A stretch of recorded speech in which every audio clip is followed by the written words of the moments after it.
Leave that as well. Get out of here. Other show I was watching. Be quiet. That's right. I watch other shows when I'm Oh, bored. okay, so over here watching other shows, but then yelling at me in caps that it's D&D time. Yeah, because I was building your D&D shit. Also, I Bastard. had the stream part ready. I have you open. I just didn't realize I had it muted. I I mean, I guess that's fine. I mean, could be worse. But anyway, any Could be. hoozle.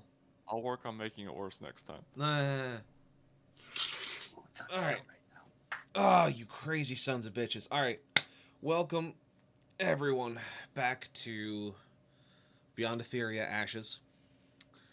Tonight we have ourselves a fun little bit, because if you don't remember from last time, uh, there were some revelations were explored and were found out.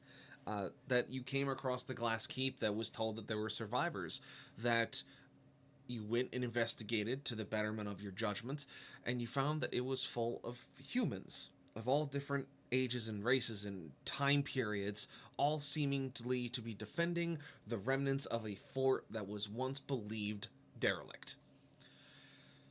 And so you found yourselves here, and as you gathered your forces and you explored what was going on, you found that it was coming under attack. Again, by some kind of force that had broken through Bracken's Pass and was pushing across the sands to the fortress itself. And that as it was pushing towards you, you felt the sky begin to crack and rumble. As that you had flown over towards it by the Valkyrie, you saw that the broken spire was glowing a bright, eerie green, almost as if it was yanking energy from everything around it. It was casting off this almost necrotic, eerie feeling. And you didn't pay any attention to it. You simply landed as you went. That was another issue to deal with later. And as you landed, you saw these humans, the sky began to open and crack, and lightning began to shudder down. As you saw Ares and Hades sitting on a bench floating over the side of a battlefield, watching with anticipation, as a voice crackled across, screaming, "The god of the underworld has given you a boon. It has been a long time since a human has died for my entertainment."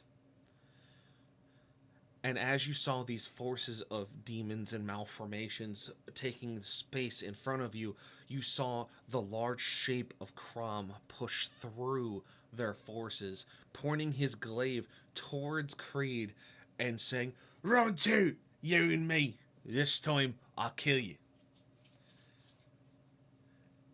And as everything came to pass, with Zeus maniacally laughing in the distance, his voice becoming distant thunder, this army of now wardens joined by these creatures of mythos, the soldiers that stood along the battlements in the gates, all holding the ground of what was going to become their new battlefield.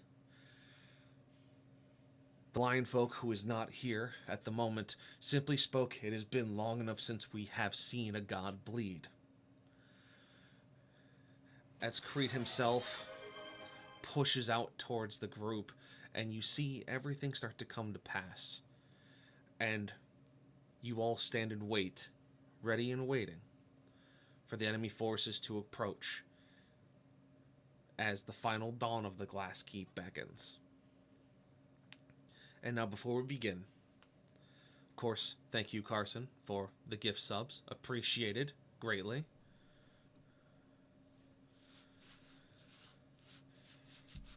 He gave one to Blackburn. How gracious.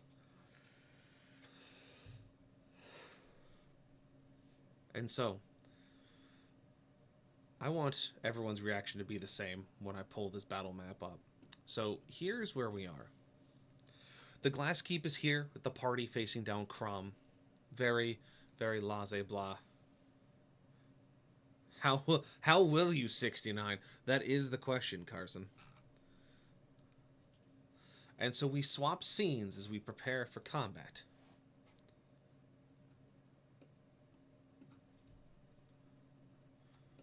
This is the battle map you will be playing on tonight, friends and players.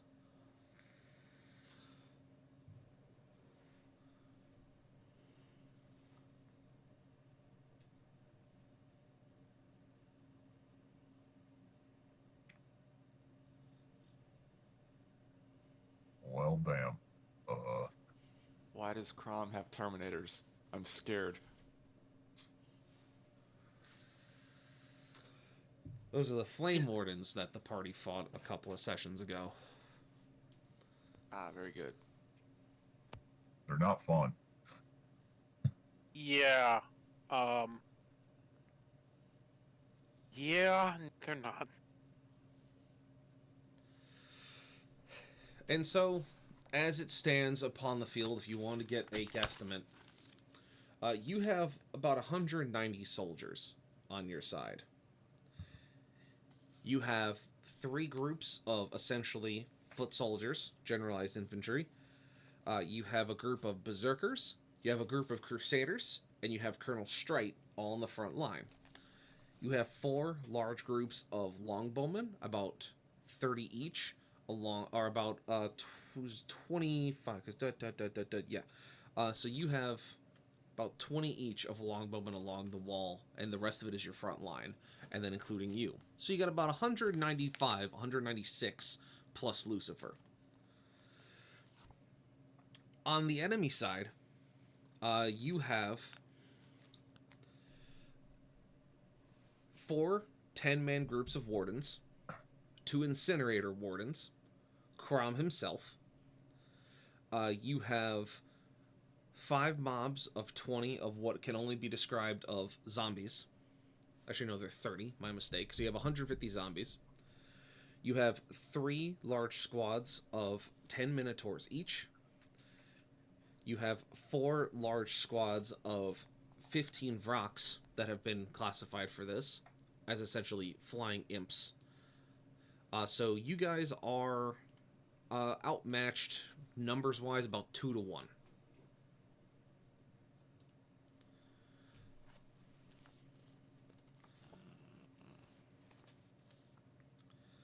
So, that is what you're looking at. If you've never seen Total War, this is essentially what you're doing. The squares around the icons represent the unit's size. And so when the unit moves, the whole square of it moves, much like an entire unit.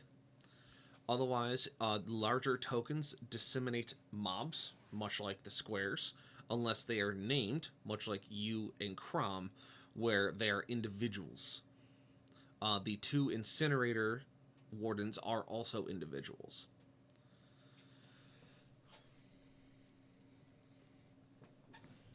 So, this is the battlefield that you are staring down at as lightning crashes, thunder booms, and the dawn becomes, or the night becomes dark just as the sun begins to crest over the far mountains. Now, both armies are standing relatively still, almost waiting for a sign. And it seems like they're waiting for your command, or at least guidance from the heroes that have joined them.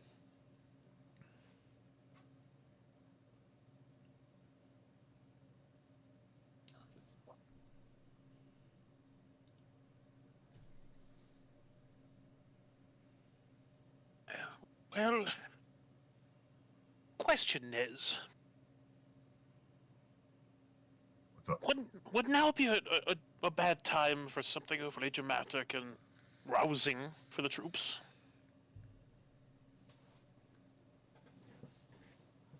I would say so.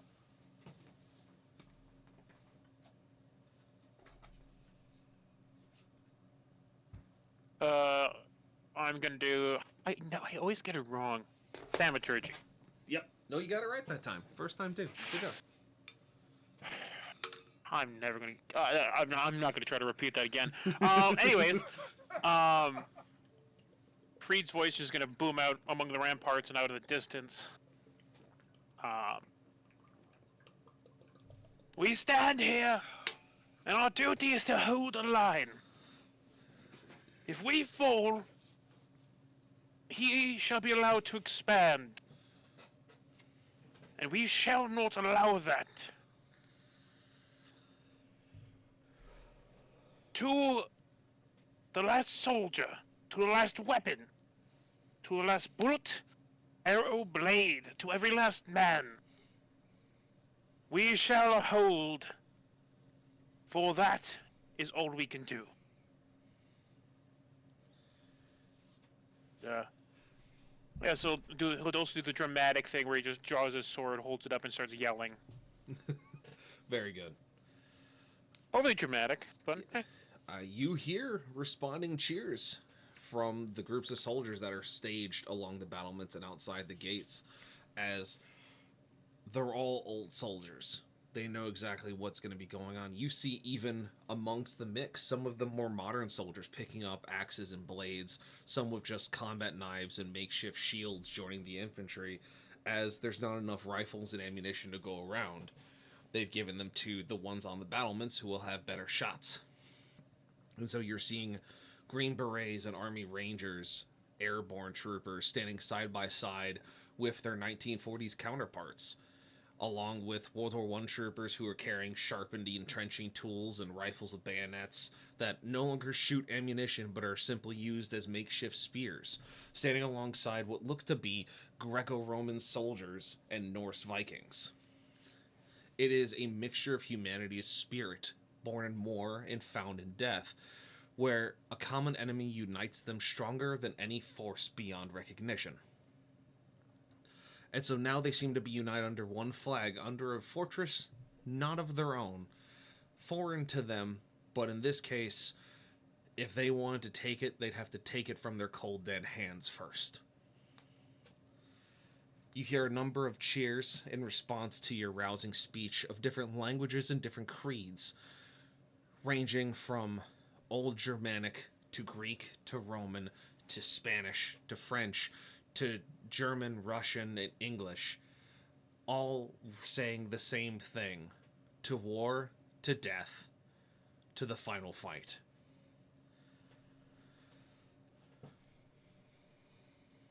Across the way, the demons respond in turn, their own sounds being guttural and grotesque.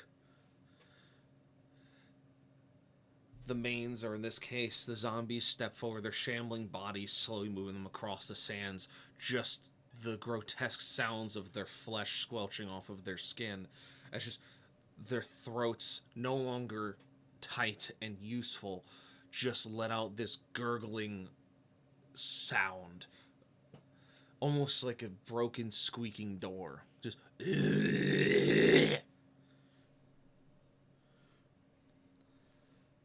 From behind them, the Minotaurs just let out this deep bellowing roar, one that sounds like a round of trumpets as they step through the wardens, mingling between them as they all raise their axes and improvise weapons as they just shout back at you. It becomes one of the oldest tests of time. The battle of the mind before the battle of the steel. Neither side seems to break, neither side seems to dawdle. Until it seems that Crom makes the first move, taking his glaive and pointing it across the sands towards you, Creed, as the enemy begins to approach. And this is where combat begins. Now, the way combat will be working here is that it's going to be a little different. You'll be working in a sort of initiative where you'll be going side by side, almost like a chess game.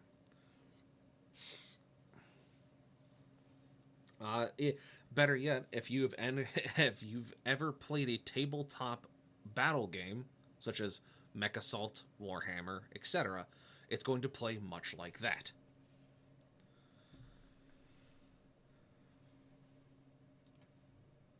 So everything is going to move a specified amount of movement, and then you're going to get your actions. Each formation will have its own action, will do a certain amount of damage to weaken the other, and so forth.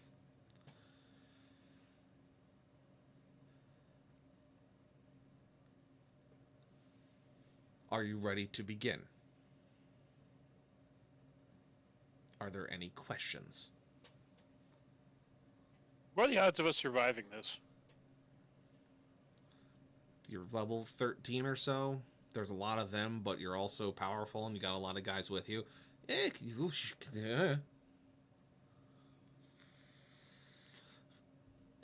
I was think running you'll be out of okay. town, I register as an answer. That's better. That's a better answer. Here we go. I mean, I've lied before, but I think you'll be okay. You're not exactly instilling me with confidence.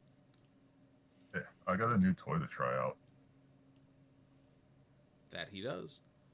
Or maybe two, actually. Yeah, that's going to be funny to watch you use those. All right. So, now begins the roll-off to see who goes first. Who wants to be your side's designated roller? Got a +6. Can anyone top that? No. What are we looking at here? Sorry. Rolling the dice to see which side goes first. Basically, you're choosing turn order. Who would like to be the person who rolls the dice? This will be no modifiers, just a simple D20. Not it. Terrible luck. Oh, wonderful. Okay, apparently it's gonna be me. As You know- always. No, honestly, right now, I wish that Oro was here because she rolls like nothing but 20s. That she does. It's kind of terrifying. It feels like a designated party leader kind of situation. Oh. So designated party leader. Hey, dude. you know what? Designated party leader, roll that dice for me. Thanks. I got a 24 for my initiative. Yep, you guys will be going first. They rolled lower. So, in that case, all of your formations have a 30-foot move speed. So, go ahead. I don't care who does what. Someone move your formations how you see fit.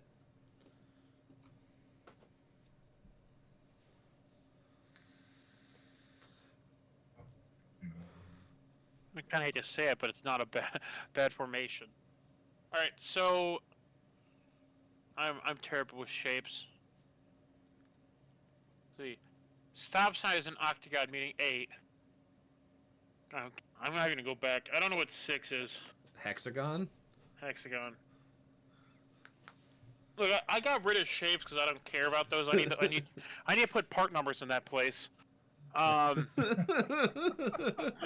Okay, so I guess my first question is, that is the outside wall of the glass keep, right? Basically, the big ol' hexagon you're in, you are here, which is the essentially southwestern side of the glass keep, facing Bracken's Pass. Yeah, but this is the outside wall. Yes, that is the outside wall. All right. So we at least have to keep the southern side, like, having to say the letter S. Keep the southern side secure. I really hate to say it, but honestly, it's kind of our best bet right as it is. At least militarily. What? Just hold position? More or less. I kind of agree, honestly. Because our troops have had time, for what they can, dig in. Let them come to us. I'm just concerned, though, because, well, frankly put, a lot of these people are just normal humans. And not discounting humanity, That's not what I meant to do. but going to be a bit of a problem when you actually have the undead and you have creatures with magic attacking you.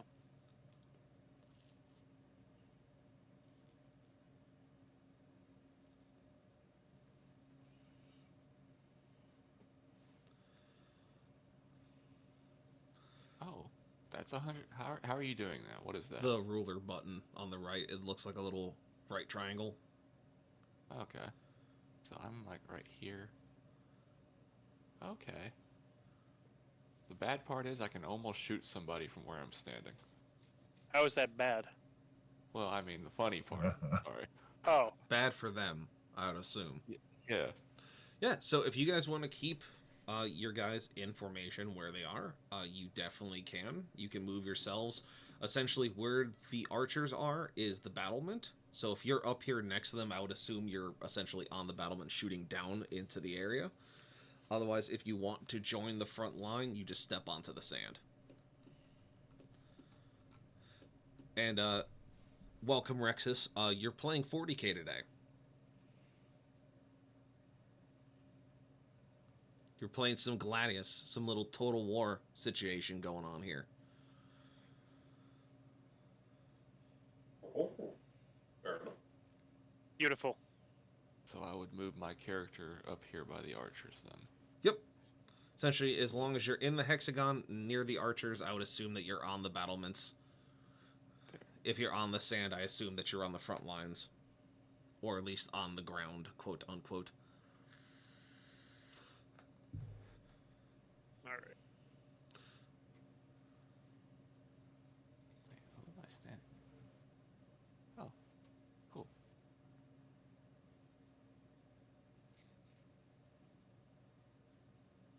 How high up are we?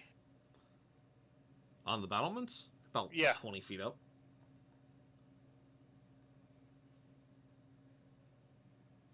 Is there a way to do a sick Legolas like descent down to ground level? I mean, you do have a shield and you do have some stairs, but the stairs don't lead out. I want to get down to the ground floor. Just walk. That's not cool. Like I'm attempting to inspire confidence in the troops. Well, you're Yes, not gonna and do that falling on and your breaking your fist. ass. I was gonna say you. Yeah, fall but I and feel like break I gotta your do ass. something cool to keep motivated. You gave a giant You're- impressive speech. You've Yeah. been cool enough, sir. Walk down the damn stairs. Also, you're a literal brick with legs. I think if you jumped, you would just like throw sand everywhere. You do superhero landing. I mean, I think that it instill enough confidence. It's up to you, though. I mean, if you want No. to try something, you can try something. Otherwise, you can just take the damn stairs. The stairs are so boring, though. Alright, but, Yeah, unfortunately, I have nothing that helps you with this unique situation you've created for yourself, so you're gonna have to walk. Hoof it. Because he's got hooves.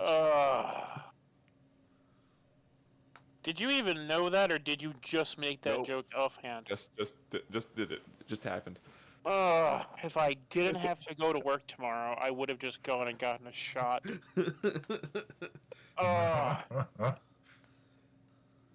That's not a problem for me, and a good idea. I may do that soon. Anyway. Preet's going to continue on with the flair for the dramatics right now, and lean his sword back, gently resting it between the juncture of his shoulder blade and his neck, Uh-huh. as he just descends down the stairs very casually. Not a care in the world. So Very good.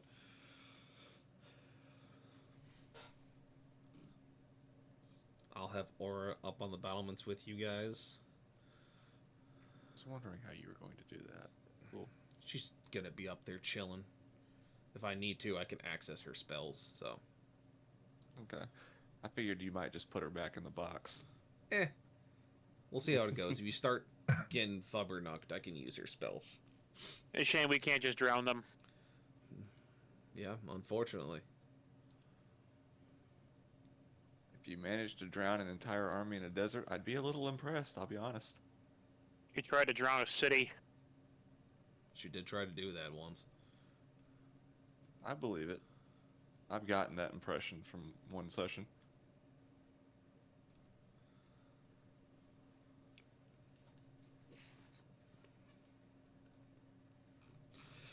Alright, so move yourselves. Get yourselves ready to go. And, see what happens, shall we? Good where I'm at.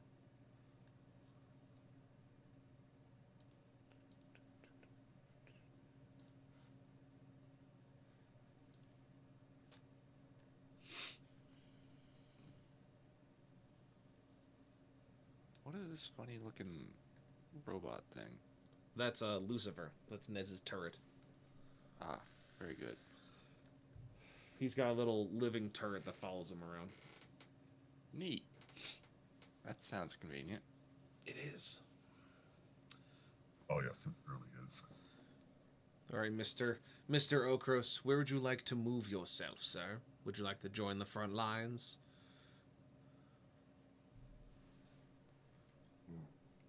Yes.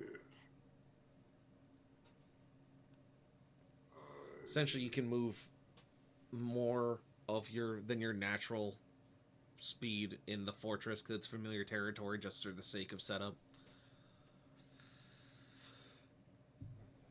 Yeah. Probably go on this side then. Seth, I'm gonna transport my foot directly up your ass. I saw what you did. I don't know what. Hmm? Seth banned a certain word I need to make this whole thing happen. Just really, really annoying now to try and, you know, Fantastic. use the correct wording for things. Just forces me to do improv. It's fine. You got this. Oh, yeah. All right, so if you guys are not going to shamble your friendly forces away from the wall, you can have the archers fire down upon the enemy. They have enough range. They have the range of a longbow, which is 120. Is it 120? I think it's 120. Let me double check. I can't remember what its base range is. Longbow. Longbow. Oh, 150. Base range 150. Okay. Yeah, so they should have more than enough range. They can actually hit Crom as well as most of these units. And for your informations, these guys are technically flying units. The ones with wings. Go figure. Nez, what are you doing? He's planning something goofy. Always. Always. Oh, that's great. All right. If you guys are done shifting your people, if you would like the archers to fire, just tell me who's shooting at who, and we'll go from there.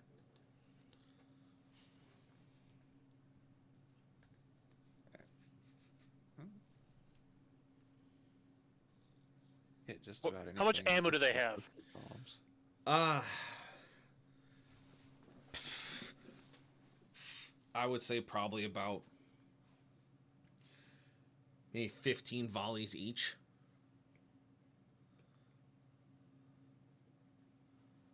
So you got about 60 shots in total. In Not total, cons- per unit of archer or for all the archers combined? All archers in total, you'll have 60 shots. But for each mob of archers, they have 15 volleys, so you'd be able to use them 15 times. Thank you.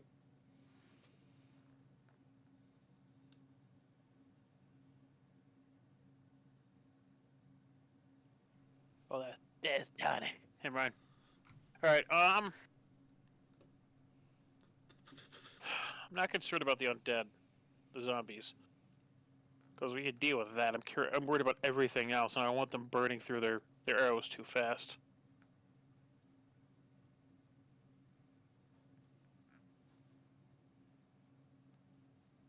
Is it a bad idea to have them hold fire until the zombies are past? What do you guys think? I don't think it's that bad of an idea. I'm just trying to get some ranges out here. How far can the enemy columns move in their turn? How close are they going to be able to get? How quickly? The shamblers, the zombies up front, move 20 feet each. The minotaurs can shift, what I have it written down, 35 each. The wardens shift 25. So them and the zombies share the same speed. Same thing with the incinerator wardens. Crom goes 30. The minotaurs go 35. And the flyers go 45.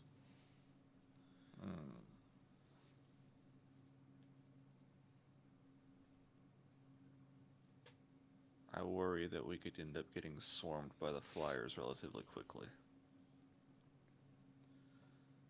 Not gonna have much of a choice either way.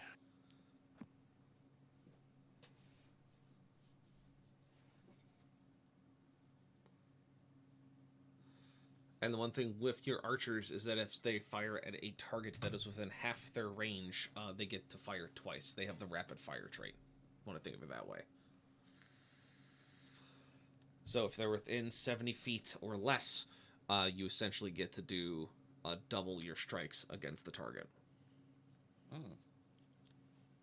How's their accuracy? Their accuracy is decent.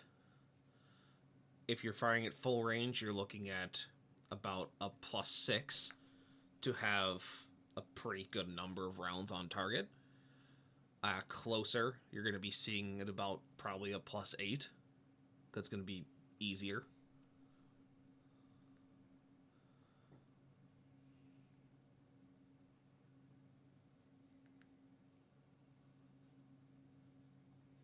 Now you got me These people. doing. Say what now? So now you got me doing math. Are the flyers currently flying, or are they on the ground? They're like hovering. Some are just standing on the sand. Some are hovering. They're essentially just waiting.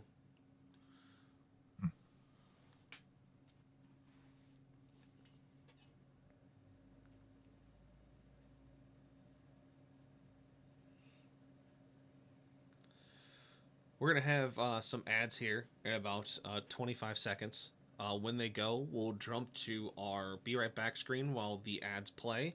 And then we'll be right back, which will give the players about 3 minutes to figure themselves out, do some more math, and then we'll be back into it.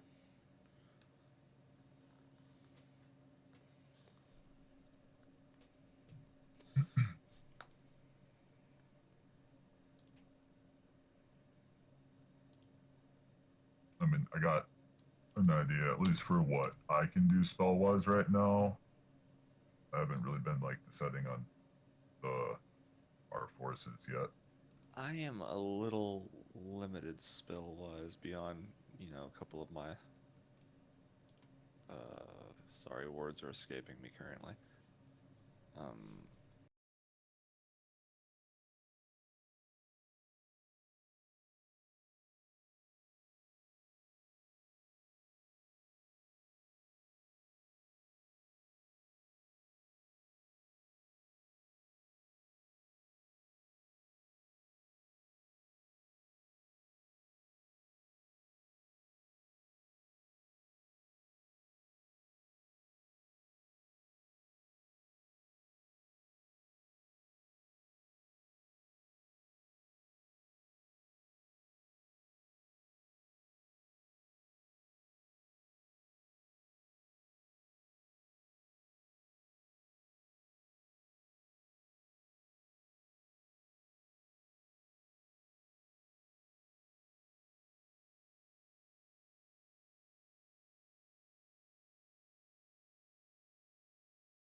Uh-huh. But then you also have compulsion.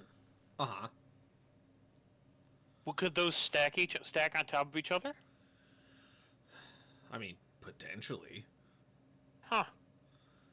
I mean, if they're both cast as instants, they essentially would be cast in the same bit. If they both take an action, it'd be difficult to do it, but you could... I would let you do it, but you'd have to spend a turn preparing it. Yeah, fair enough. Hey, I was odd thoughts to think about, trying to see Yeah. if there's anything I can do that is not just stabbing something. Not just running in face first and bonking something. Yeah. Yeah. Well, it's been the 3 minutes of the ad, so now begs the question of what want do? What want do now? I think our best bet is going to be. How do I change? If I want to do, well, I want to draw. Is there a way to change the color for it? For what? They want to draw the lines and stuff. Because I drew a red line. I want to change the color. If you click on the draw, the top right says fill style. The stroke style and the fill style change the color. Ah. Fill is for shapes. The stroke is for your pen. I got it. Cool. He's learning. Slowly but surely. All right. So I'm thinking That's the dangerous part. that's our line of demarcation. I'm thinking that's 50 feet away from them. And it gives them a good starting point for hitting them. The flyers, unfortunately, we can't do a whole lot about, unless Nez is able to nuke them from orbit. I mean, I can hit them right now from like where I'm at, like right here. And I say go for it personally.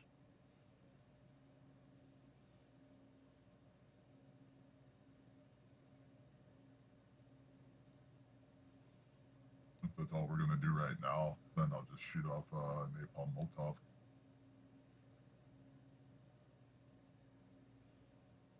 Unfortunately, I can only throw a hand axe not that far, so I can't just immediately try to hand axe Crom, which would be sick. Not gonna lie. Would be a sick opener. Immediately just throw an axe at his face. Unfortunately, yeah, that's not an option. So, and you have any recommendations, Okros?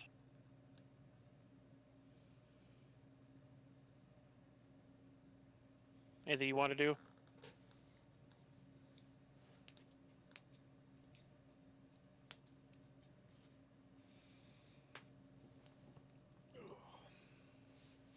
Mr. Rexus?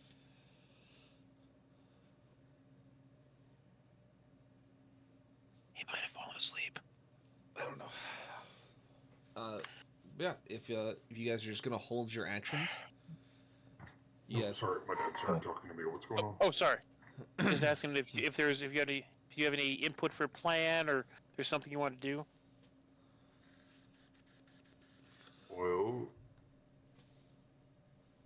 shooting at the flyers at first is a good first plan, but once they're in range, I would prioritize these guys because they're going to have massive armor-piercing AoEs that are going to ignore our wall, and by ignore our wall, I mean turn it into Swiss cheese.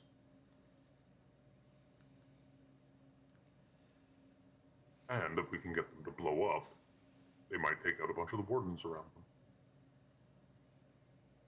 That would be pretty punk rock. All right. I'm gonna start off with launching a napalm Molotov though. All right. Launch that So sweet the DC's 18. Yay. All right, we're gonna roll for the zombies first, and they fail it because they're zombies. One of the birds fails it. One of them saves it. So, go ahead and give me dabblage.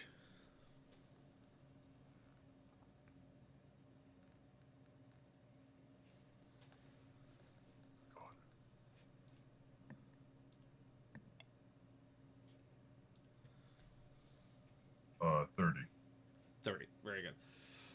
So let me do math in my brain holes.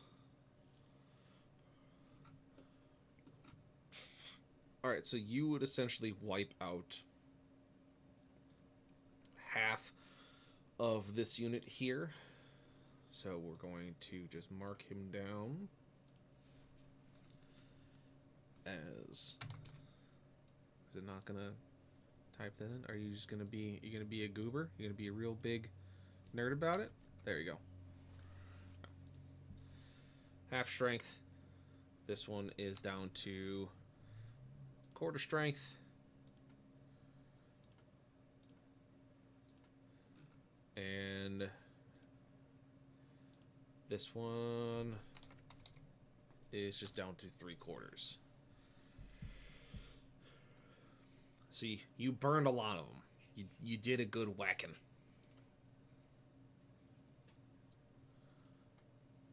Alright, anyone else wanted to do anything before you shift turns? Going once. So, these units next to Crom, how durable are they? Are there stats for them anywhere? So their AC is pretty high on their front. But if you ask your party members what they would essentially tell you from fighting them before, is that they're more heavily armored than the wardens, than the other wardens to their front, but they're weak to the sides and to the rear. They have additional plating on their bodies that face their enemies, but on their back they have multiple tanks that seem to be strapped to them that go into what seems to be a dragon's breath flamethrower. Okay. Here's the tanks. They're slow, they're cumbersome, but they hit like a truck, and they also carry essentially stronger Molotovs than what Nez uses. Fun. Yeah, and fire no worky. Fire, no working. Fire, no worky. Heard. Oh. Which basically means I need other people to deal with that because that's really all I am.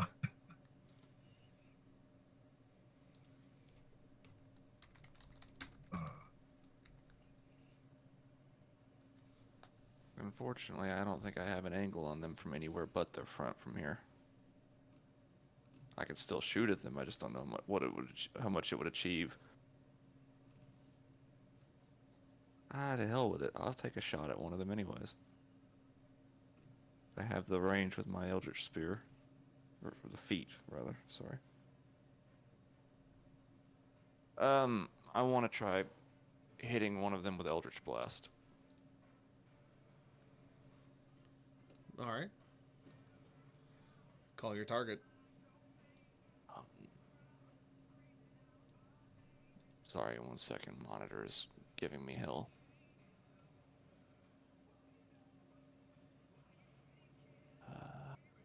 So I'm going to... Right? Yes, thank you. So, how are you doing that? Is that pointer? I'm there. right. Clicking. And Thank you. So I'm going to target the unit to the left of Crom, Alright. and I guess I'll roll on my character sheet. Yep. Just go ahead and do that sweet roll. Sorry. Yet another rookie question. What am I supposed to be clicking here? So, if you go and look at your character sheet, when you go and you I spy on your person, I'm going to pull yours up so I can walk you through it. Mm-hmm.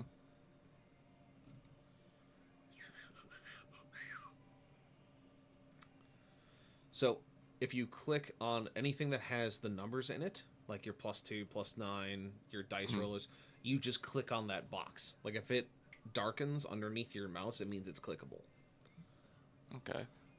So I would hit... I guess I would click the hit DC box next to Eldritch Blast? Yep, you just hit that +9. Alright. And I have to do that 3 times, right? 3 shots. You were doing it's a I can fire Eldritch Blast 3 times. spell creates 2 beams at level 5, 3 beams at level 11. Direct the beams same target. Yep. Essentially, you have Scorching Ray. So yeah. So you would essentially just do 3 times.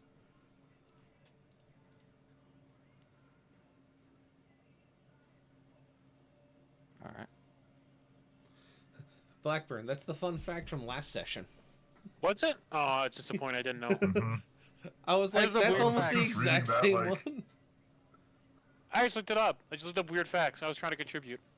No, you're good. My It is a apologies. fun fact. It was just I want you to know that was the one from last week too. So I rolled a Hang on. 12, a 20, and a 17. So the 20 is the only one that hits. Okay. So go ahead and roll damage.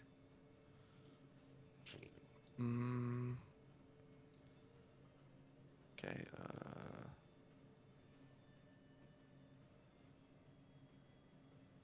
Sorry, there's a bunch of shit on my screen again. Damage. Here you go. 13. Very good.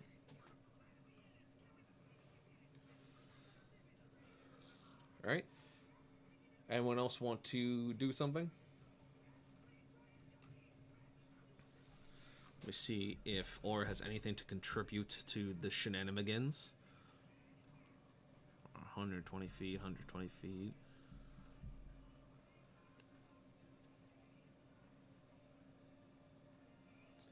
Shit, that's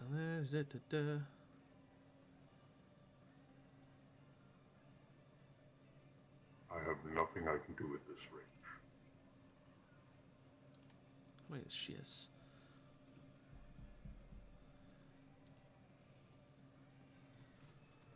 Give them your most menacing war face.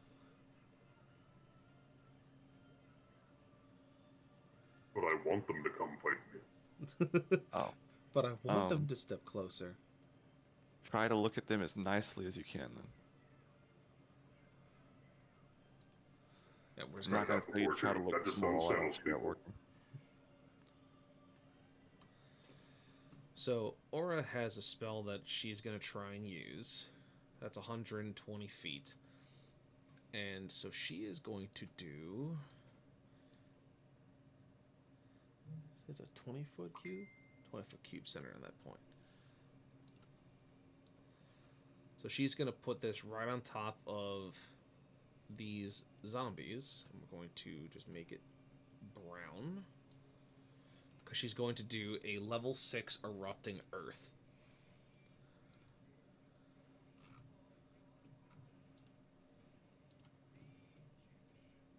And so what that means is that she's going to cause that entire group to make a pretty significant dex check. Which they fail because they're a mob at disadvantage. And so they will now be taking, what is that? 60-12. Hmm.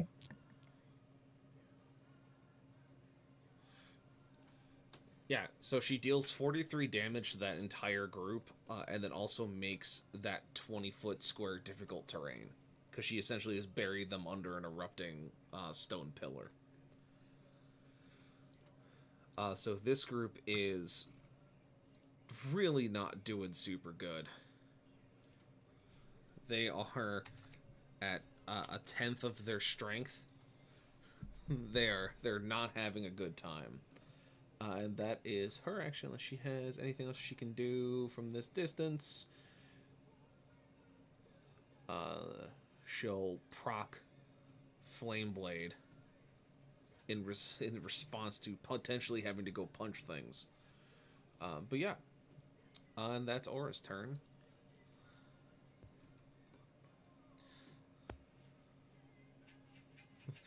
Oh, and then here comes Blackburn's fun fact. To cross a river, armadillos can either sink to the bottom and crawl across since they can hold their breath for 7 minutes, or they can inflate their intestines and use them as a flotation device to float. Neat. Very neat. Ah, yes, the fartation device. Nice. these guys are going to move there. The first thing that came to mind from that quote was the balloon animals from the first Shrek movie. Yes.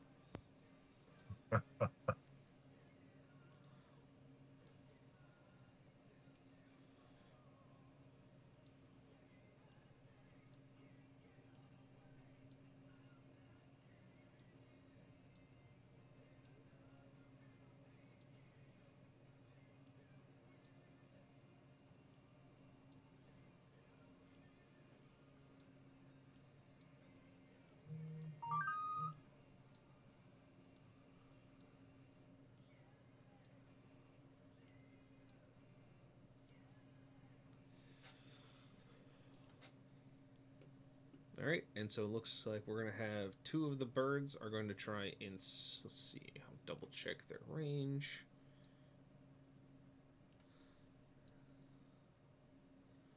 So it looks like only one's going to be able to try and make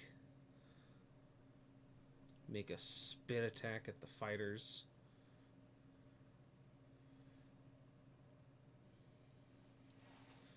All right, and so they hit.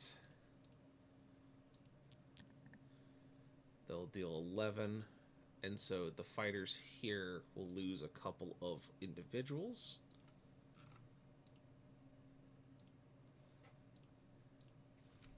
So they're going to be down to 90% strength.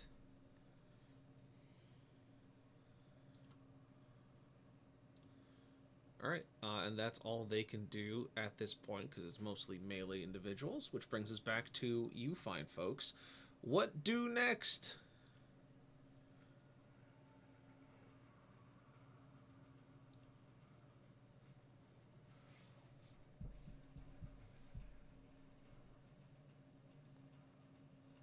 This sprint's just going to keep making its way on up.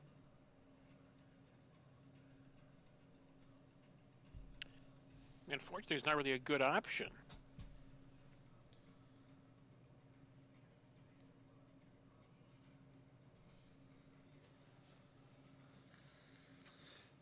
I mean, the only bad option is to not fight.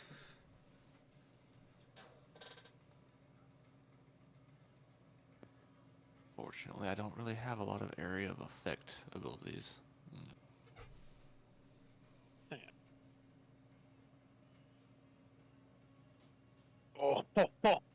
Oh, he's behind him. How tall is Crom?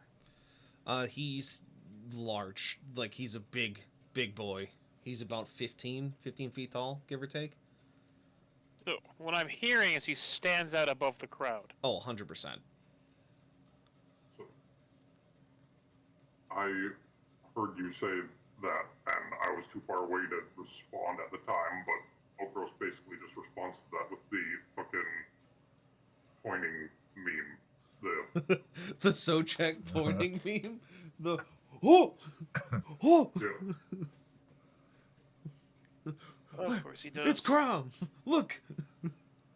So, Creed, are you about to try to throw an axe at him? No, I can't throw an axe that far. No, I have something just as good though. Potentially. But the thing is, I can see him. That was a big problem. I had to think about that for a second.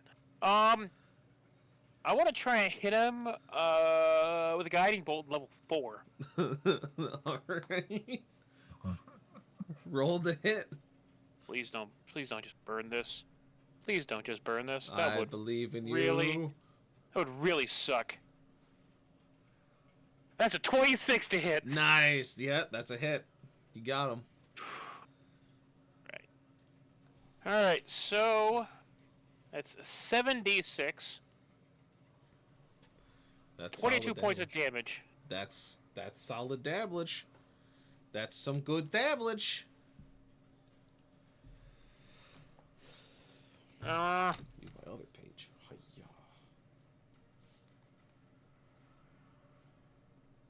Oh, that's about all I got. That's about all I could do. I would love to throw an axe at him, but I have a hard limit of 50 feet with those. Oh wait, 20 to 60, but still, I have 2 of them, and I can call them back. So, you know. I can't. I'm not throwing mine yet. Look, in this storyline, I've already murdered a head of like government with a hand axe. Right? I gotta do it again. All right. I gotta keep the ball Another rolling. one. Like I left that one in the past. It was still in his chest when I disappeared. So these come back. Notching those axes with each throwing kill. Look, sometimes you gotta put evil down. We can't expect God to do all the work. Hey, Jacob Graham, when did you get here? Blackburn just walking around. Evil dies tonight. Evil dies tonight. Yeah, that's Creed. That's Well, Creed. technically, that's a lie because depending I on how know you they look at didn't things. manage to kill. Yeah, no. So, yeah. Still, that's about all I got. Anyone else is welcome to try to do something also cool. I didn't think I was gonna hit with the spells, so yeah, I don't know what to do now. I surprised myself, he says. That's Hey, that actually hit. I mean, it was guiding bolt. That's fair. He hit it, and he did the Leo pointing meme. Woo! Look, Hey it there. hit.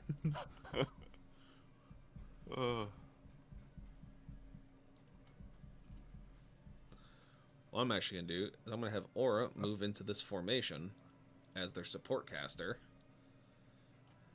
and she is going to ice knife these bird nerds.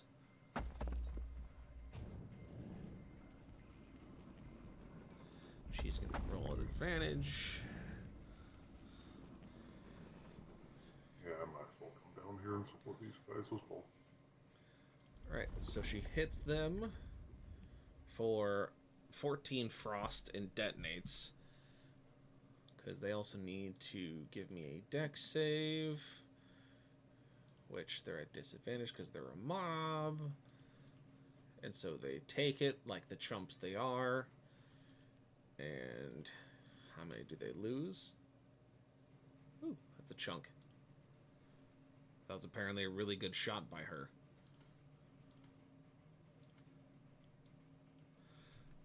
So the front group is brought down to 10% of their original strength. So it's like 2 flyers out of the 15 they started with.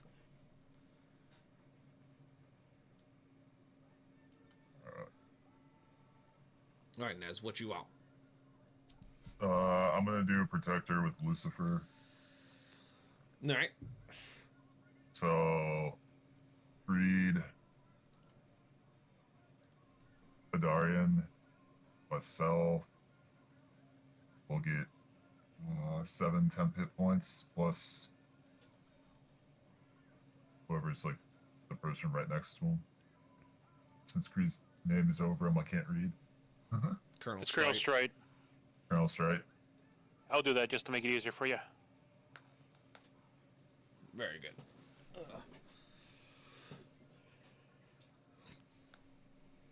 7 on that.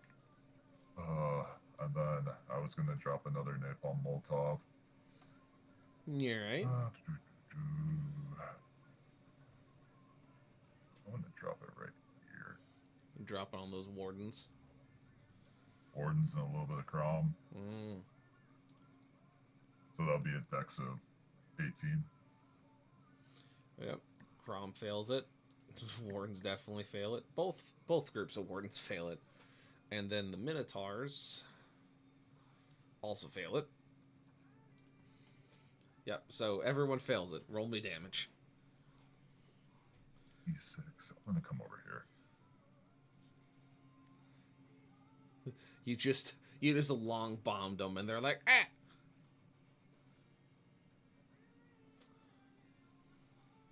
Does he have any resistances on him? 32, nice. I don't think he has any resistances on him.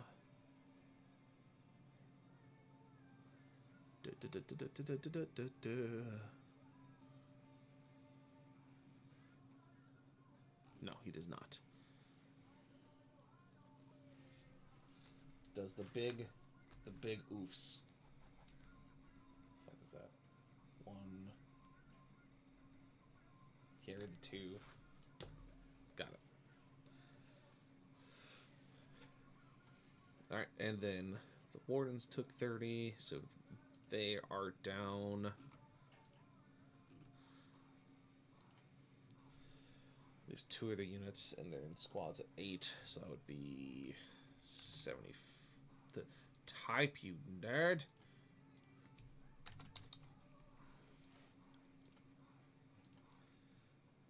Same thing for them.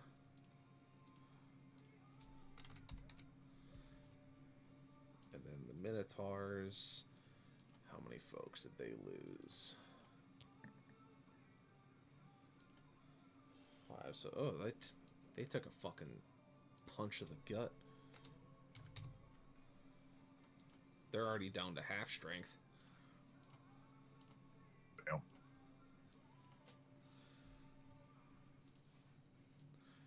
All right. Yeah, so Darren, if you want to fire, go ahead and do so. If you guys want to designate targets for your archers, now would be the time. Yeah, I'm just going to fire again on the same target as last time. All right. Bop. Mouse, please. Alright, so...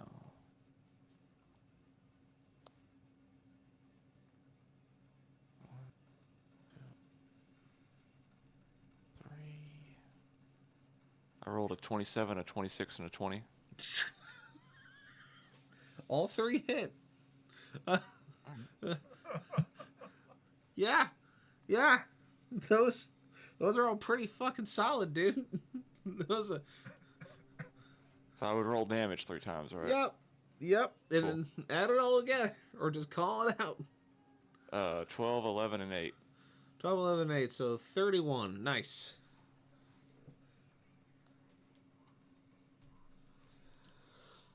Where are my stat blocks for those motherfuckers? He's taken 50 hit points in fucking 2 turns.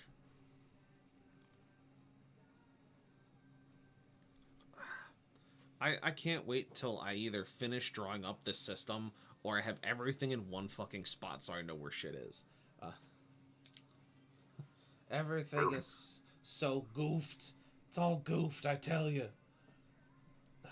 It's a pretty impressive concept so far, though.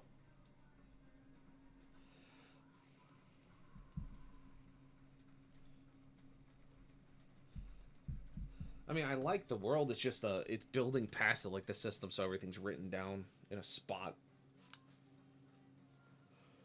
All right.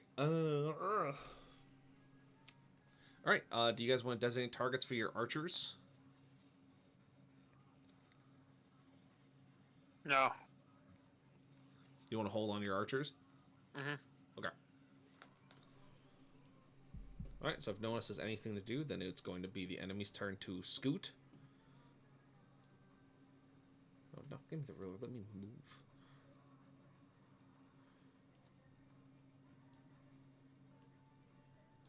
Shamble. They can only half shamble because of the rocks. Full shamble. Scoot. Scoot. More shambling. More shambling.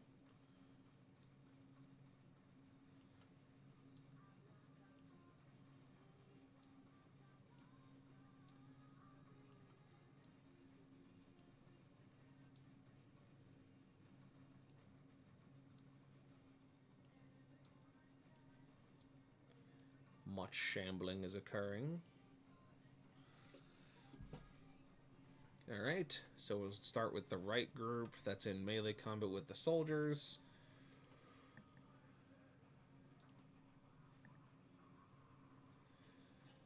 Alright, they land the hits. So they're going to do bop. Alright.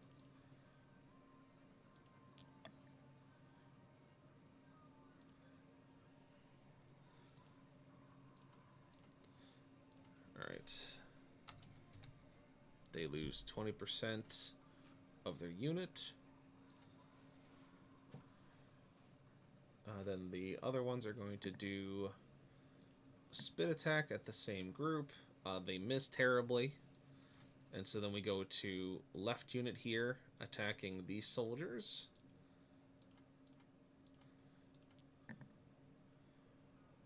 Or they're just going to flump super hard. Alright. So nothing happens out of that one. This group here is going to try and spit at the wounded soldier unit. And flumps again. You love to see it. So that is their turn, because no one else really has range that's within range. So, it's you guys. Welcome back. I hope you had time to think about your movements.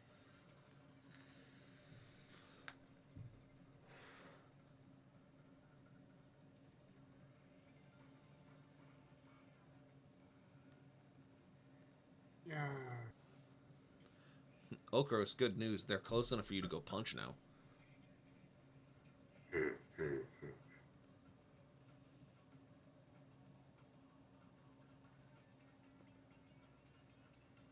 I can just imagine what is it, 7 foot tall? Yeah. Your character? Yeah. A 7 foot tall lion man giggling like that? It'd be like hearing Master Chief laugh. You know you're fucked. And it's borderline nightmare fuel. Borderline? Borderline. So, I look up at the wall towards Nez. I reach into my pocket. Mm-hmm. I pull out the haste potion he gave me. I nod at him. I chug it. I'm just giving you a thumbs up. That's a You're looking at me. That's a free action. You drink that potion, big man. Double action, double movement speed for what is it? Fucking 10 minutes. Yep. Yeah. What's I gotta find the nickname. There is. He pulls out that Bolivian marching powder. Yeah. And I'm going to use my instinctual pounce to, going to enter range and use my bonus action to enter the instinctive pounce and leap on this crowd of enemies. Very good. What do they have to do in response? Well, seeing as I have 2 bonus actions, the second bonus action is going into my daunting roar as I land. Very good. So they have to make a 8 plus my proficiency plus my constitution.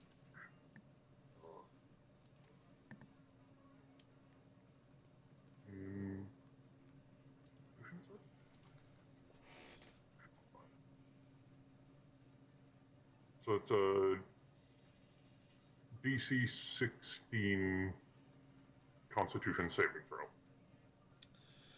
Yeah, they failed it.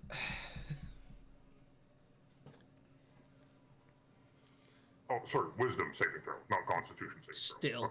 throw. Still. No, but yes, now they are all terrified. Very good. All right, and now Brutal Cleave. I am attacking using my Overwhelming Cleave, rather. As I read Brutal Critical and Overwhelming Cleave at the same time, mix them together. Brutal critical cleave. It's like, oh, I believed that you had an ability called Brutal Cleave. I was okay with it. Yeah. But yes, I'm going to perform, I guess, all 4 attacks. Yeah. On this group, while I'm going to proc Overwhelming Cleave, so I technically get 8 attacks. Just start rolling me to hit, big guy. When you make a weapon attack while raging, you can make another attack as a bonus action with the same weapon against a different creature that is within 5 feet of the original target and within range of your weapon. Does that? No. I can only proc that once then, right? Yeah. Okay, never mind then. I get 5 attacks. Yeah, I mean, that's still... Start rolling the hit, big guy. You're fighting zombies. Just- Okay. First to hit is a total of 27. Yep. Keep it going. Start giving me those ham numbers. Second is a 29. Yeah. The third is only a 14. Only a 14, Only. he says. Only a 14. Nat 20 on the fourth one. Jesus Christ. And a 7 plus 19.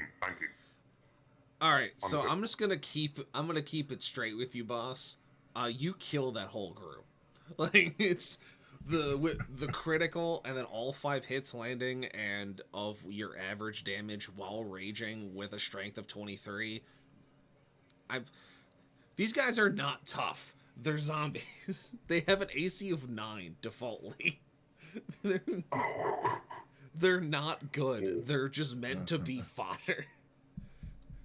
And because you got the first strike on him, you eviscerate him. You just to really put it in perspective. I need a circle, and I need it full of red. I'm just gonna there. That is what Okros is surrounded by now.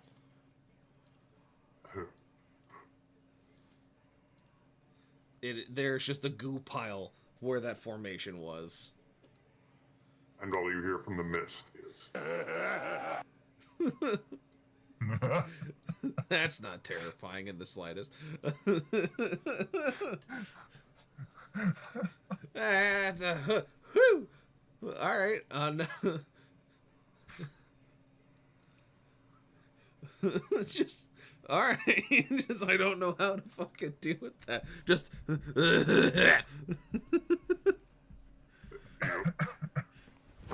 Emotional damage. yeah, basically emotional damage is exactly correct.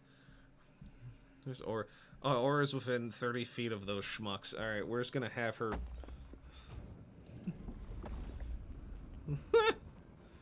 Oh, well, look at that. She's...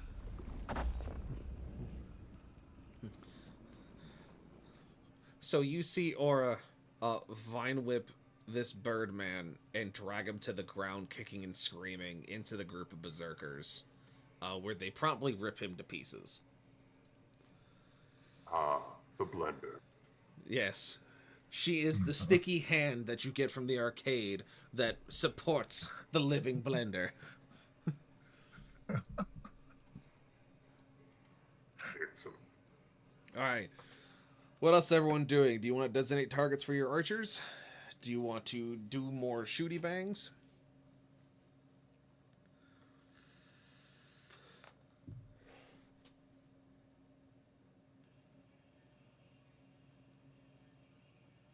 I'm still saying the archers need to hold off, Alright. but I will move forward. Alright. Or Creed will, anyways. Check my math. There.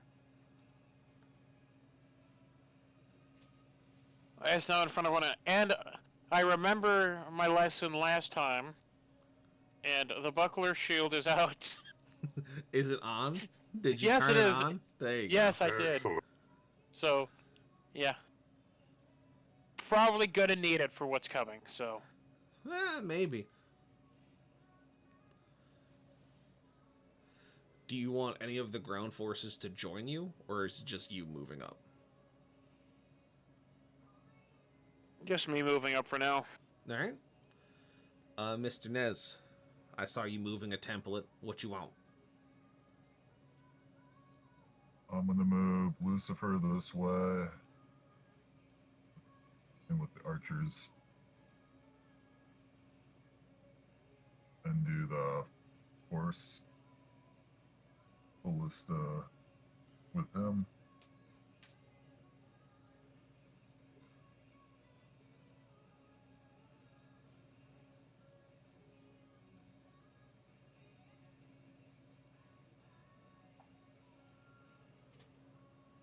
That would be a 14 with the force ballista to hit this group right here.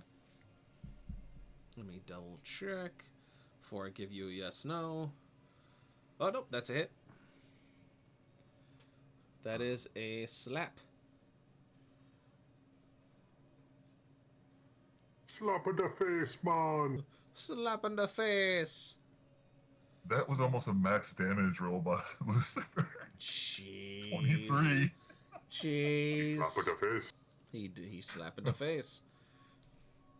He takes 2 down out of the formation, bringing them down 10% of their force. Good work by the turret.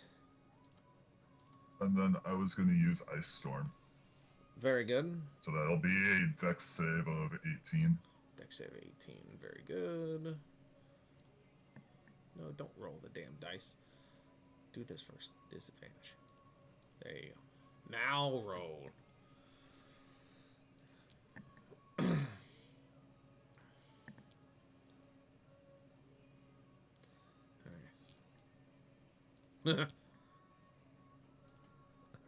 And then now the one regular save. All right, so the immolator is the only one that saves. Everyone else doesn't because they're all disadvantaged because it's a mob. So roll me damage. Alright, so I'm going to start with the bludgeoning damage, Yeah, which is 4, suck. right? And then it's 4d6.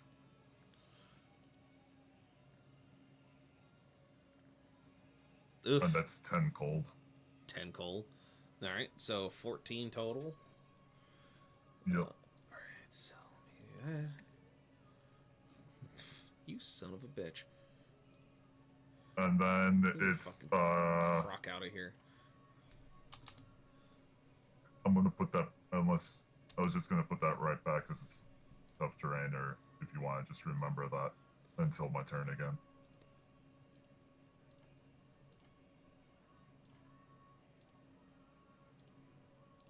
There.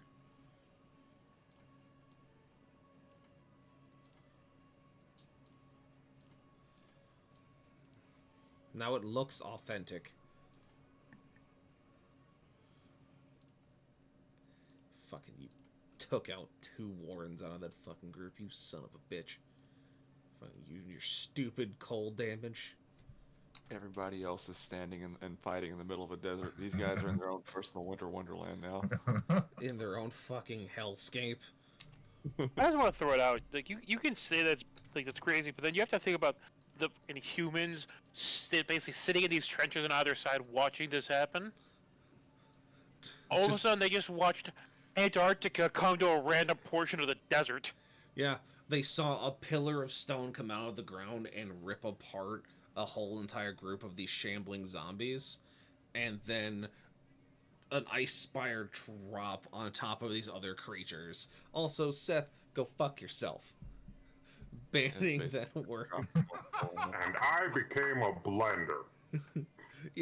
I became a blender. Just the living bomb over here drops in, detonates, and everything dies. Yes. All right. Anybody else got something they want to try and do? I'm just going to take my 3 shots at the same target again. Are you just gonna whittle him down with force? Yeah, I blast? am. You do it. Roll. It's the one thing I can do, and I do it well. All right. One second.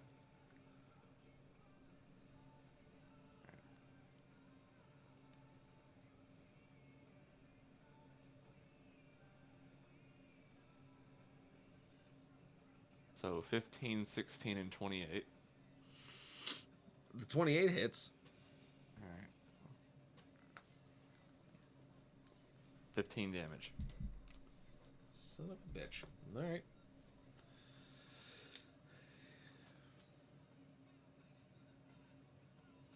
Man, that first fight against that immolator would have been different if you guys had Zoe here. Just force damage going right through his shit. Son of a bitch. Alright. Anything else you guys want to do? Move any formations or use any of the archers? If not, just say pass. And we'll go to the next turn. Hey, Pass. Does the party agree with pass? Pass. I'm good with pass. Yeah, right. Yep. Nope, I don't have my measuring tool on. That would be useful if I had that.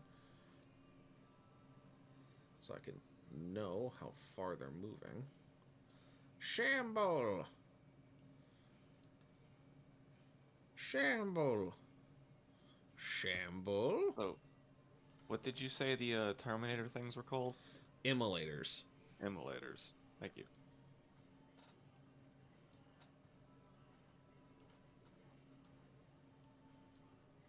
Yeah, that's why you've been saying shamble.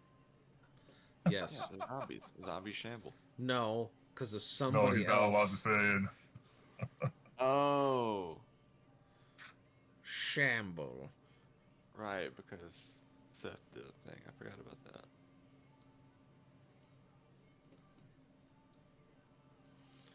And then now these guys are just kind of stuck. It brings you joy. Thanks, Seth. Appreciate your existence. Alright, so we'll start with left group here who's still locked in combat. They're going to take some swings at that group. And they land neither. This group here is going to take swings at this one. They land neither. These zombies are going to swarm Creed, and they get a critical. This is why he did the shield. Yeah. So my 30 AC doesn't do anything. They got a nat 20, unfortunately. That's fine. Game respects game. Listen, you are going to take this humble 26 bludgeoning from just their many fists.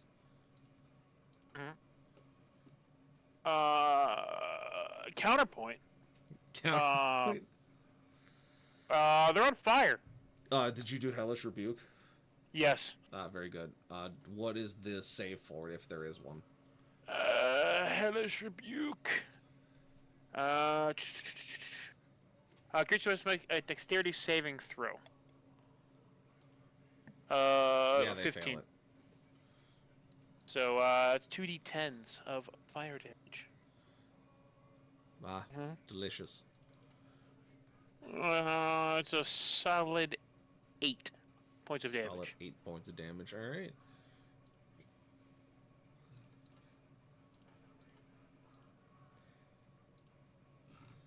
Yeah, that's some solid damage. That's going to kill off a 10th of their forces already. So as they hit you, and the ones that hit you just burst into flame and fall over. Crispy. What's the line from Rick and Morty? It's instantaneous, yeah. It's called a deterrent. It's called a deterrent. It's called a deterrent, guys. It doesn't matter if you're undead. Somewhere in the back of what remains of your brain is going to be like, I mean, maybe this was a bad idea. but you do have to stand there smelling those burning bodies now. Mm-hmm. I don't know how to tell you this. Yeah, this is not the first time this has happened. I literally fought a giant spider that brought things back to life as infected, so this is nothing. This group here strikes this soldier group and takes out half of their forces because they also got a critical hit.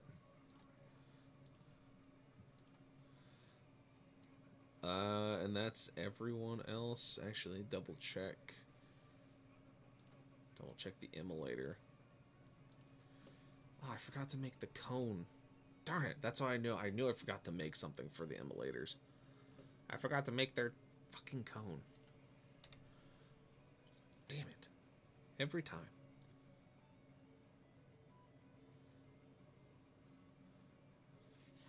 Foot cone, and then it was a squished cone. No, don't make another cone inside the first cone, you monster. Need to use the grid for sizing. I hate that. There we go. And then we're going to make it orange for effect.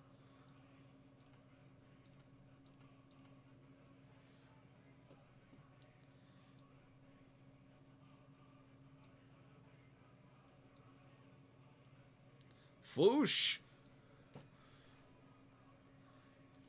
Okrosh, you need to give me a deck save, please.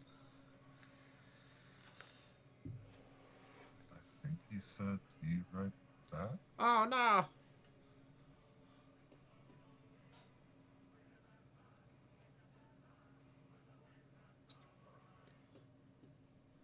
Oh, no.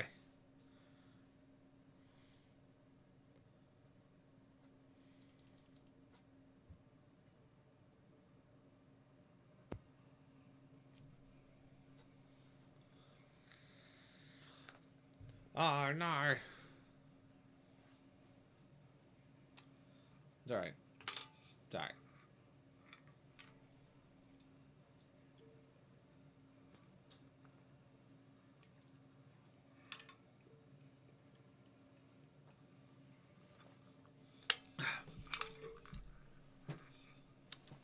Delicious.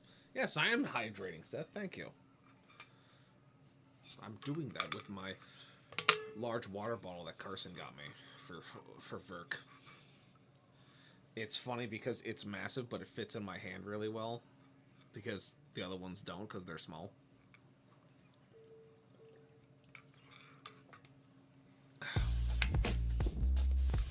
Yeah, I know. That's exactly right, Seth. The Pornhub alert is exactly correct. Oh, what's really funny is one of the chemists I work with has the same water bottle style, like in the case that has like the shoulder strap and stuff, and he has to pick it up with two hands, like a loser. And I just pick it up with one, and he's just like, ah, and I'm like, I'm establishing dominance in this lab here. Thank you.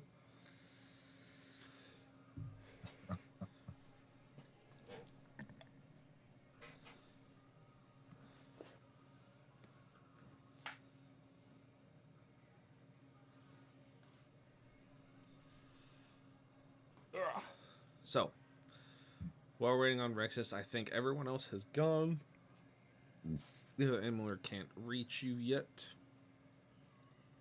Minotaurs are still in the back.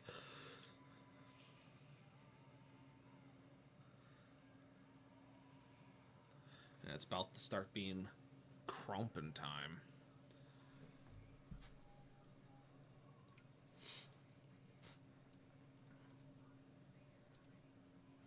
Alright. We'll go ahead and push, and when he gets back, we'll just do the dice roll real fast. So, it is now y'all's turn. So at this point, you can see that the enemies are relatively close to you. So we're going to auto-resolve, or, well, let you guys choose. Who do you want your soldiers to fight, since now they're in melee range of multiple groups? Sorry, Rexus. Roll me a deck save while they're planning on who to move. Okay. D20. Where's my D20? There it is. Because you're being fooshed. Ah! Stop poofing! Dexterity save. Nah, plus where's my I got an 18. Alright. You barely save, so you take 11 fire before your reductions. Ah! So, round it down to 5? Yeah, if you have, like, elemental reduction, then yes. Wait, no, I don't have I have frost. I don't have fire reduction, so just 11 damage. Yeah.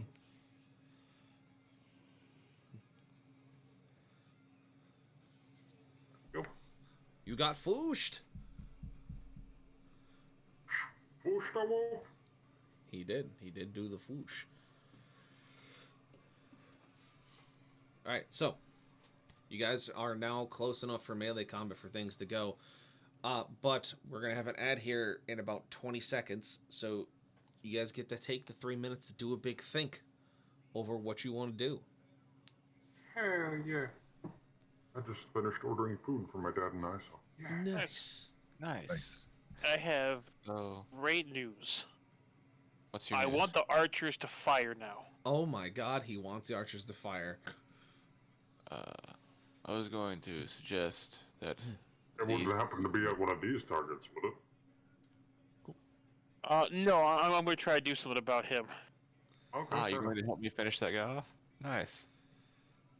Alright, I'm and more concerned with the fact he's we will attempting be to back burn. in 3 minutes to see how this resolves.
And what a sound to come back to, everybody. Welcome.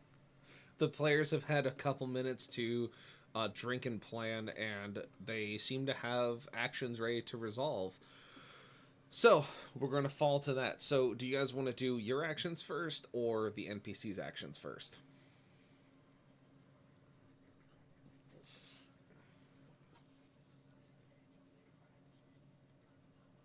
There's read something. Well, if they were planning on attacking the warden in front of me, I'm more than happy to let them attack it before I wade into explosion range. You know, there is a third alternative. Uh-huh. You counterattack. And Yeah. because I'm you're gonna all counterattack, but if somebody's gonna shoot it and make him blow up, I want to know before I get into blow up range. you know, you just run forward and like just beat him to the ground and just take his flamer. Yes, let me just lug his corpse around as a backpack so that I can wield his flamethrower. I mean, Says the man with strength 23 who's literally suplexed the giant. I'm also not trying to make light of you, but you carry a portable kitchen around, so like it may fold up, but that thing ain't light. Yeah. You're like, I could man, probably I just carry it. walk around backpacks full of rocks. Why do you think I could carry a lot of stuff? That's what I did in school. I mean, Yeah, I beat a dragon in an arm wrestling contest. Why do you think I'm going to be able to lift that guy and carry him around? It's like, because you beat a dragon in an arm wrestling contest. Ah. Alright. Shit. Well, you have me in the second half, I guess. so how many guys are left down here? That is 10% of the original mob size, so there are two. There are two shamblers. That's a problem.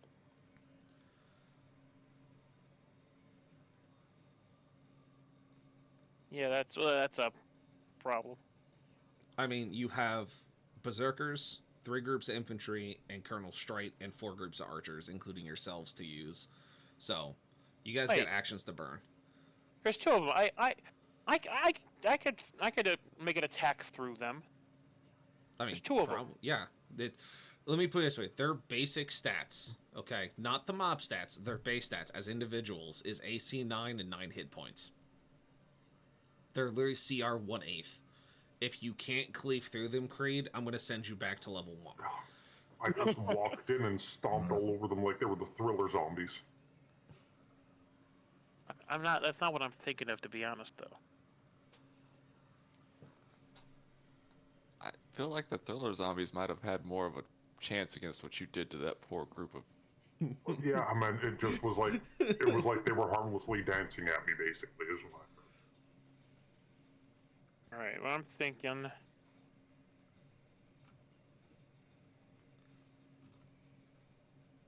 Okay, this could potentially fuck me up here. Oh, actually, hang on 1 second. I need a. I made an oopsie poopsie there. There we go. All right. All right. Let's move there.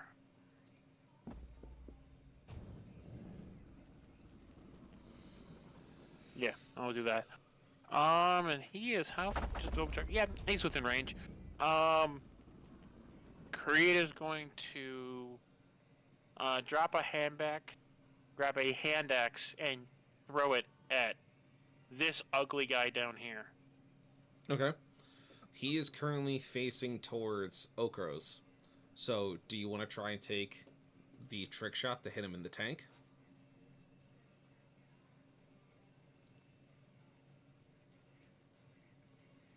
I'm debating if my odds are better of trying to hit him with a guiding bolt to tank or not. I mean, Yeah, why not? We'll give it a shot.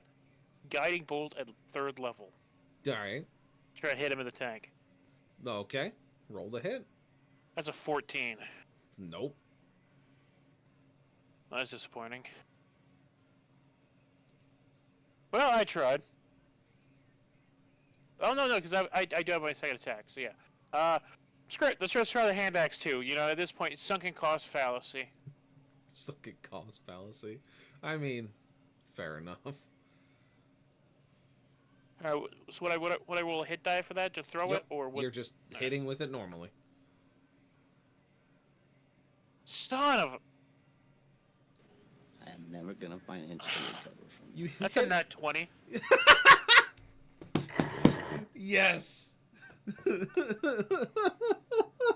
Oh God. And oh, That is amazing. That is very the upsetting. throwing axe of justice. well now. Okay, so still roll for damage on that? Go for it. Double your damage. Oh, As Can you you just smite with a thrown weapon? technically. oh.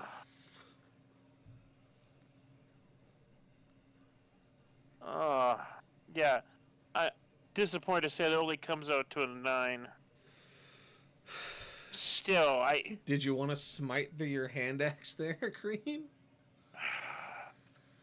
Give him a might holy as bitch well. Mine as well. Oh, that Can't tell if he's Ah. happy that he hit or regretting that 3rd level spell slot. That's definitely Both? definitely the spell slot. I can tell you that much. I don't even have to think about it. Oh, and let's do thunderous smite. So he also takes 4 points of or 4 thunder damage. Oh, I'm So while this is going on, those of you who aren't watching Creed, you guys see Aura eviscerate 3 of these birds with a sword made of fire, because she just fucking murked the shit out of them. But yeah, Flame blade. yeah, and so Creed, you just throw this hand axe, and as it's going to lift its immolator to attack Okros again, the hand axe just comes through the crowd, slams into the tank on its back, and just starts spurting fuel everywhere. As the hand axe glows, glows and just crackles with thunder behind him, knocking him forward. And yeah, so now he's just spurting gaseous fuel out the back of his tank as he's trying to reach for it, as you see his immolator start to sputter out.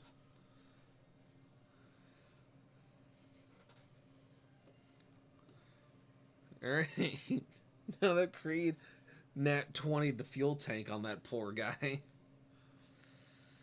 Yep, that's what I expected. I just saw the template roll over. Yeah, I was gonna say, Naz, I'm doing the Leo pointing meme. I'm doing the pointing me. I'm doing. You already saying like the last napalm Molotov, like getting ready to launch. He's doing the pointing. He's not even doing the Leo pointing me. He's doing the fucking. He's right there. Look, there he is. Look. Ah! Ah. All right. I want to roll dex on those fools that are over there, because I still gotta do that. The ha. All right. The fail. Fail. Fail. Fail, because they're in difficult terrain and being attacked by a napalm. And then, of course, the immolator fails. And so I'm just going to have to borrow my template.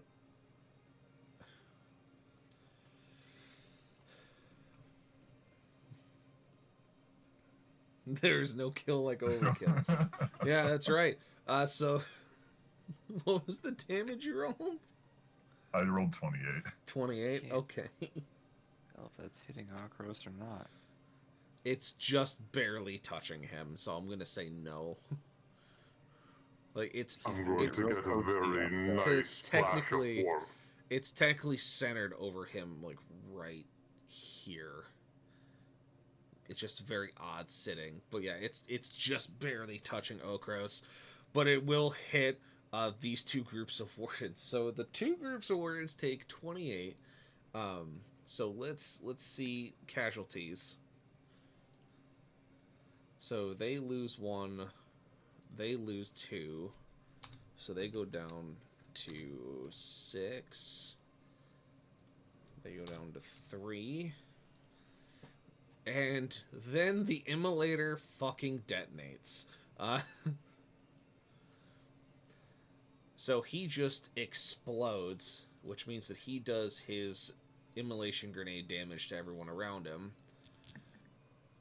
which is going to be 66. And not 6d6, it's 6 damage. Wardens have to roll. They would have passed it if they weren't at disadvantage already because of the ice and being in a mob. Because they rolled a 20 and an 8. Yeah, so,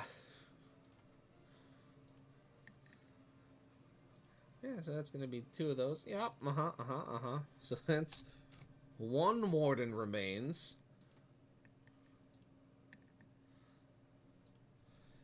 2 wardens remain. And he is now off the board. And so is the ice, because it is now melted.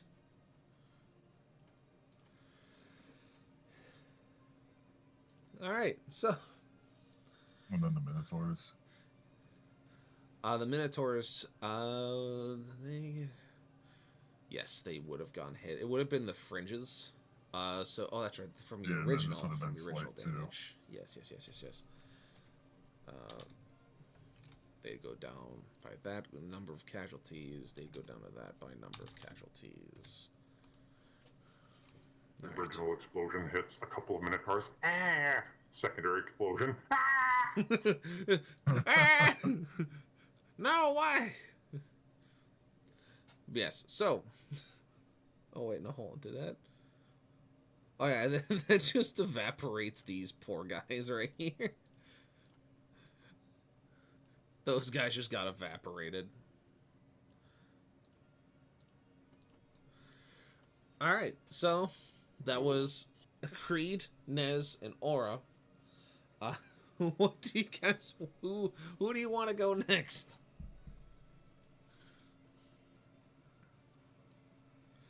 So you guys still have your infantry, your Lucifer. archers, Lucifer. Zoe also still has to go.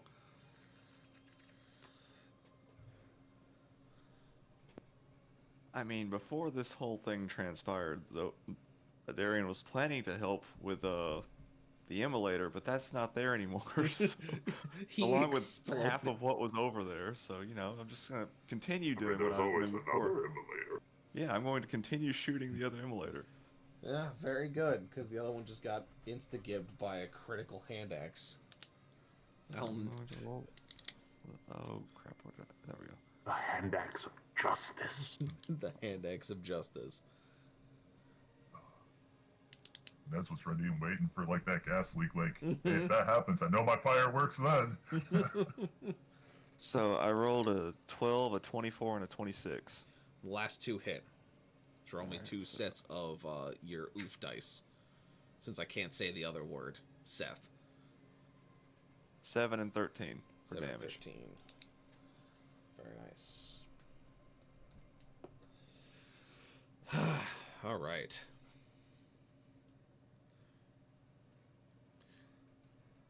All right, so I'm going to have these soldiers do quick attacks into the birds. Damn. Okay. They hit twice, so that's going to be pretty good casualties.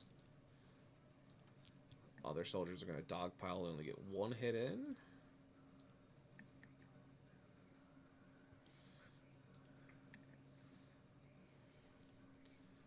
Alright, so they are reduced to 20% strength.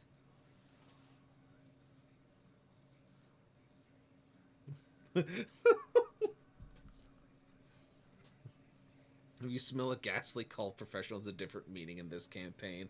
You are right in that essence. Oh, I got a beard hair jumped into my mouth when I laughed. Yeah. I hate The beard hair of betrayal. Mm-hmm.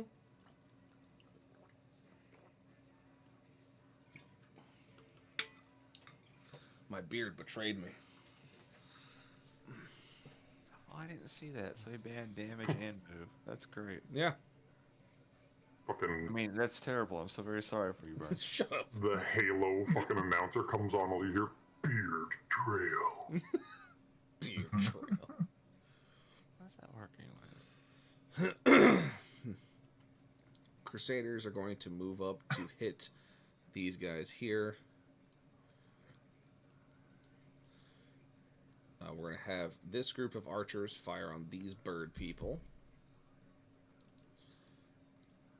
Oh, too many. 1, 2, 3, 4. Yeah.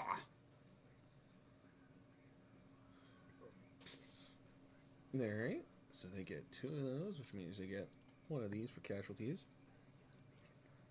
Okay. Rolling high on casualty dice, it seems.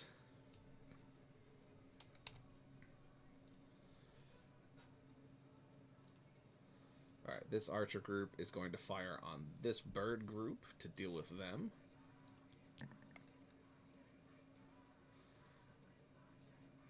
Oh, that's 3. Okay. So that's going to be 6 wounds they have to solve against. It's 4. So that would be a KO on that group. Colonel Strite's going to come up to punch those guys.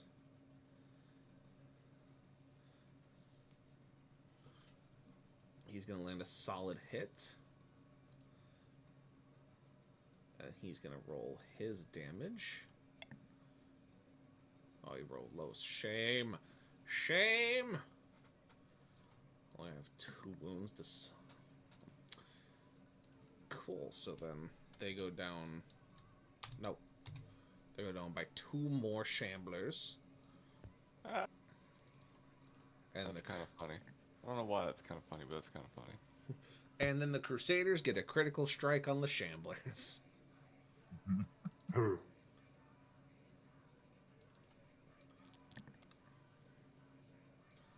Alright, so that's 1, 2, 3, 4, 5, 6, 6. There it is.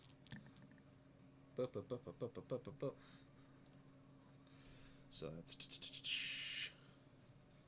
So they're going to go down to half strength. Very good. And so those are there.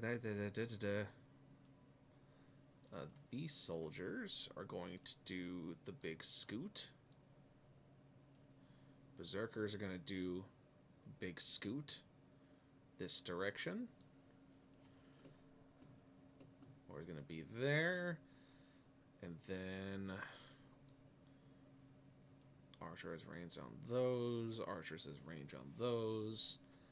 Do you guys want these archers to shoot anybody, or you want them to hold?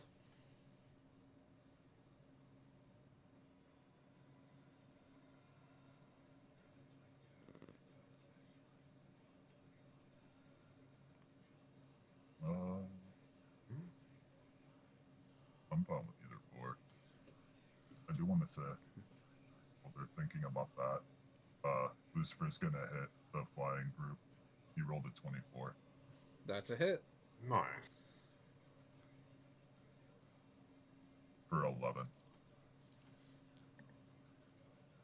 They fail 2 wounds. So they get the big ouch. They go down to 60% strength.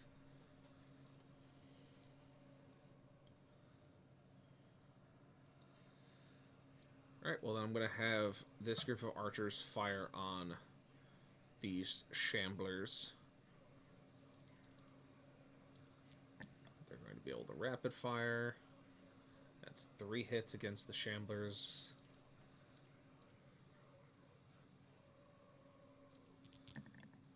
That's 1, 2, 3. Oh, they saved 3. Bastards. Not as good as I wanted. How dare you? Alright, then this group's going to fire on this group of shamblers. They're going to have regular hits. 2 hits. 4 to save. 3 loss. Goes to 3, 5. Alright. Berserkers aren't close enough to engage quite yet. They're like 5 feet away. Cringe. So Darian did his, Nez, you did yours, Lucifer did yours, Creed, you did yours, Okros, the living blender himself. Yes. It is now your So- turn to go be a blender. It's a bonus action to throw something that isn't a weapon, right? Yes. Cool. I yeet my caltrop at Crawl. You did not just throw the fucking everlasting call trap. You something or other.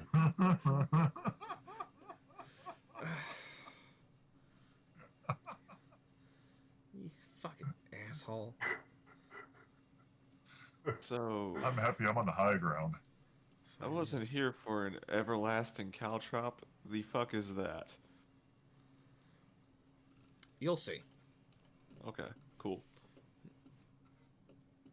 Alright, Okros. What do you do now? I don't want to move my order. I want to move me. And then I'm going to run up the 25 feet and engage these guys. Alright. Throw your punchies. Alrighty. 4 attacks. That is a 18 to hit for the first one. Mm-hmm.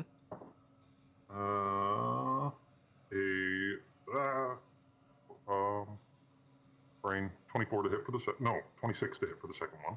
Both are good. A 27 to hit for the second one. Third one. Brain. 4 plus 16 to hit for the fourth one. How many were 18 or better? 3 of them were 18 or better. 1 was 16.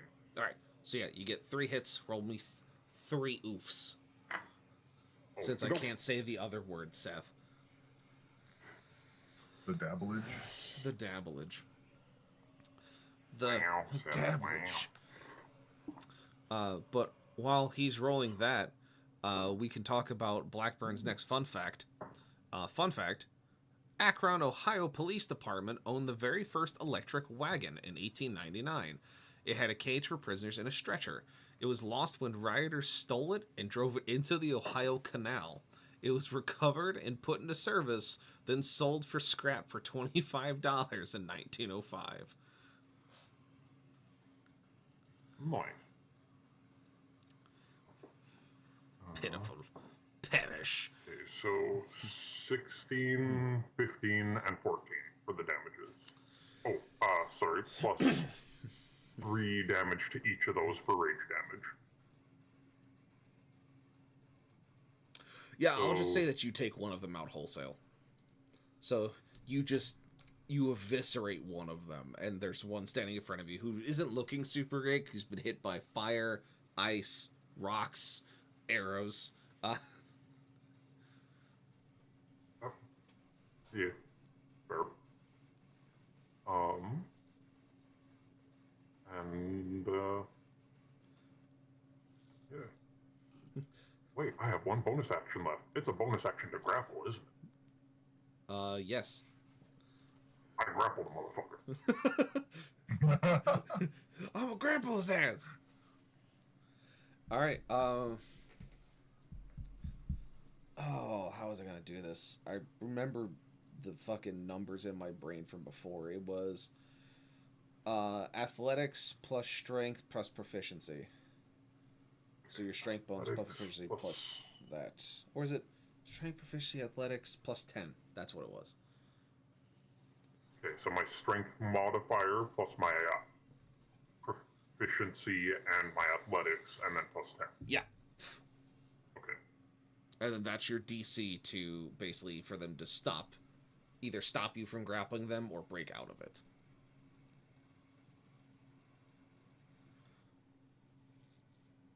I mean, They have to do a DC 34 strength check. was about to say, that's just about to squeeze them I'm in sorry, half. a DC what? 34, a DC 34 strength check. I thought I 7 from heard my you strength wrong. modifier, 12 from my athletics, 5 from my proficiency, and then plus the 10.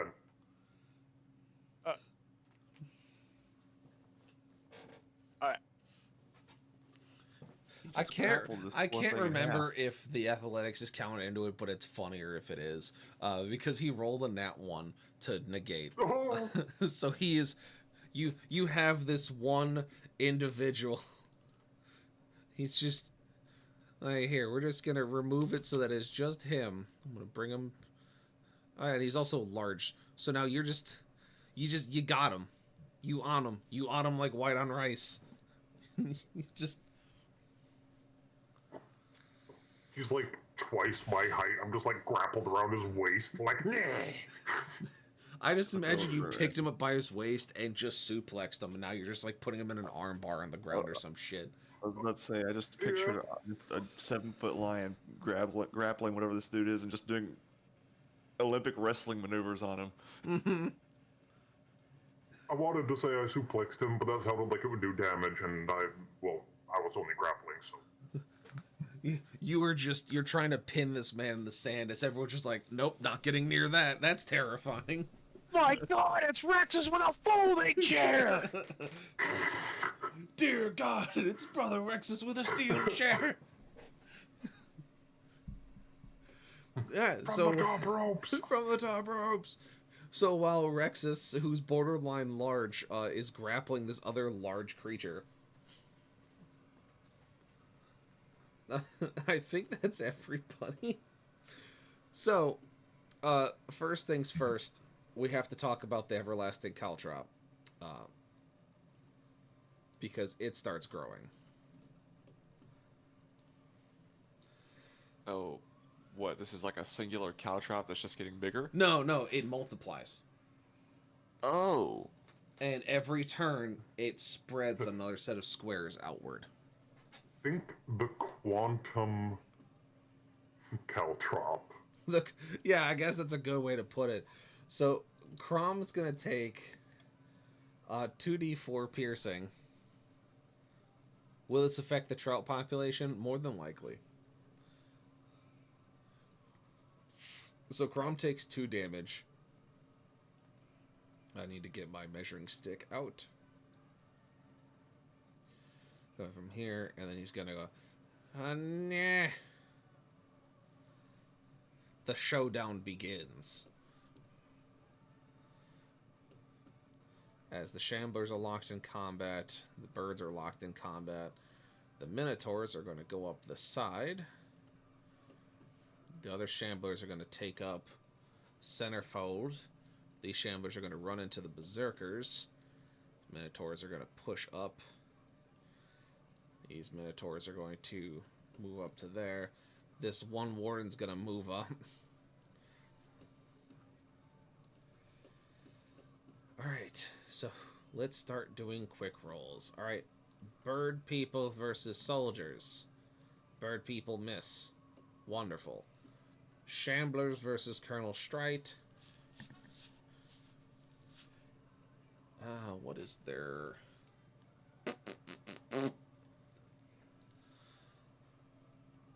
No, none of them beat his shield. So they all miss. Crusaders get a free bop. Land 1. 2 wounds, fail 1. They go down to 35%. Alright, and Minotaurs can't do anything. Wardens can move up that way. And then they're going to move through the caltrops, which halves their speed, and then they're going to take damage. Yep. Wonderful. Shamblers are going to attack Berserkers. Wow, they rolled another net crit against them. Great, wonderful. So that's 1, 2, 3, 4, 5, 6 wounds they have to save against.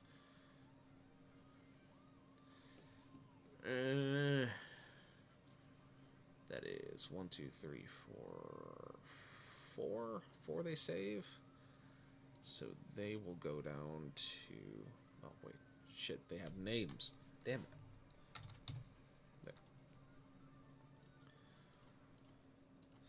There. Alright. Birds did that. Birds did that. Alright, and then it's just... Crom and Creed.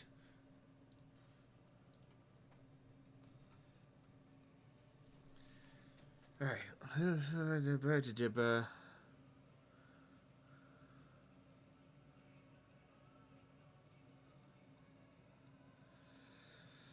Alright, it's gonna try and just... He's gonna try and hit you real good. He's going to try and hit you with rocks. He's going to pick up rocks out of the ground, and he's going to try and hit you with them. First strike is a natural 20, which doesn't hit. Second one's a 28. Close, but no cigar. Nope. Here, fucking AC 30 horse shit.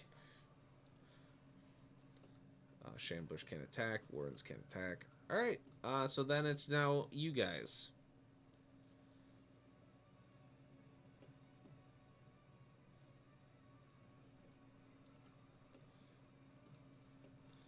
I mean, I would start monologuing as I try to fight this guy, so I figure I'll let you guys go first.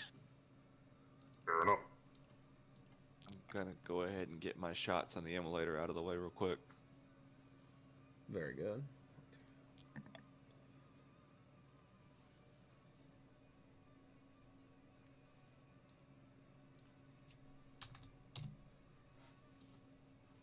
$16, $27, and $29. 2 hit. So.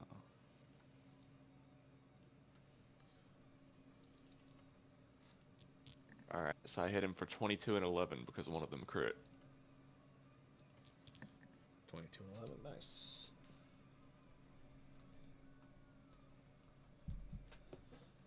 So he seems to be shambling himself, not doing super well. And I'm going to roll to see what happens. So you hit this guy enough times where you've just been pelting him as he's been walking, and he's just been seems to be moving slower and slower. And you're not entirely sure what's going on with him, but he just stops moving.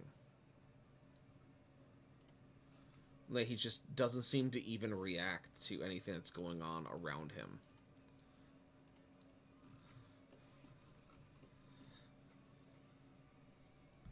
It's hard to tell if you killed him or not, but he ain't moving.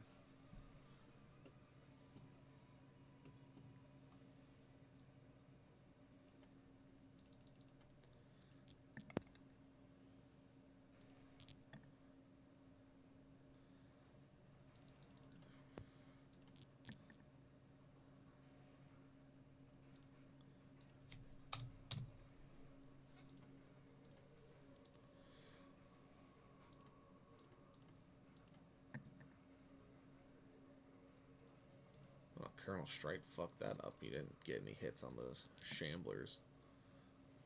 The Crusaders did, though. Crusaders came in and fixed the problem real fast. 1, 2, 3 saves, 4 saves.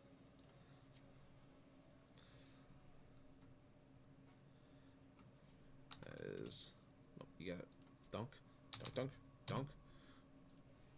Very small number of Shamblers.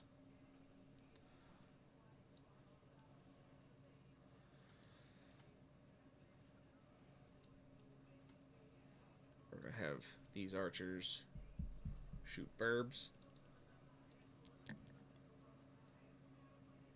1, 2, 3, 4, 5, 6. Well, they didn't fucking save shit. Bye, birds. Archers will shoot Shamblers.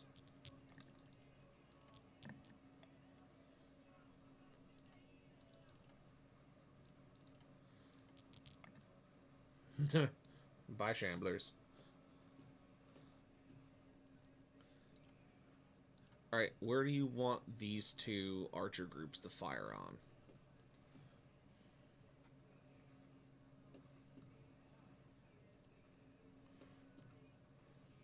Are they both in range of the Minotaurs? They have rapid fire range on the Shamblers. They have full range on both groups of Minotaurs on the right-hand side. And they also have range on the Minotaurs on the left-hand side as well.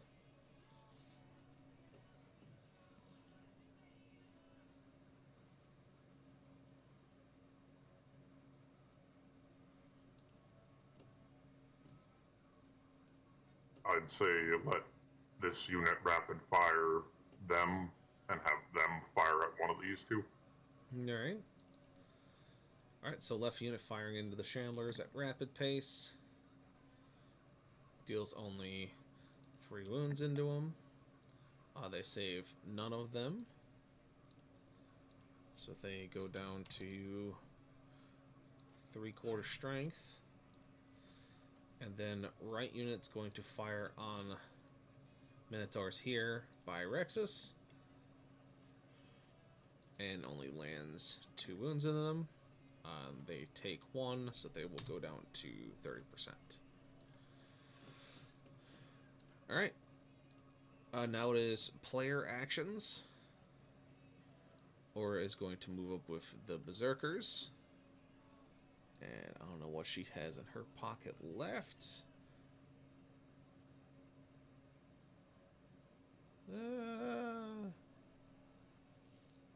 She's got another ice knife. She's doing another erupting earth.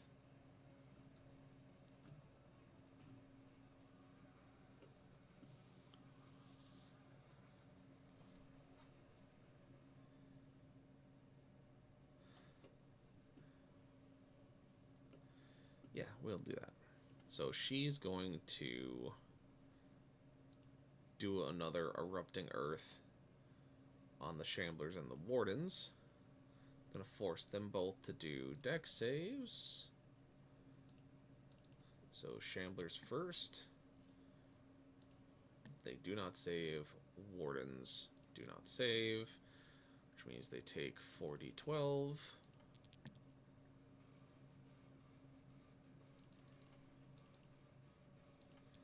6 wounds to the Shamblers. They save 2. And then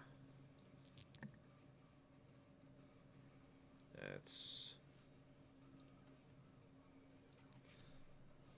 They go down to 70% strength. Alright. Now, the rest of y'all. Alright. Well, Creed said he wanted to go last, so it's my turn now, I guess. Mm-hmm.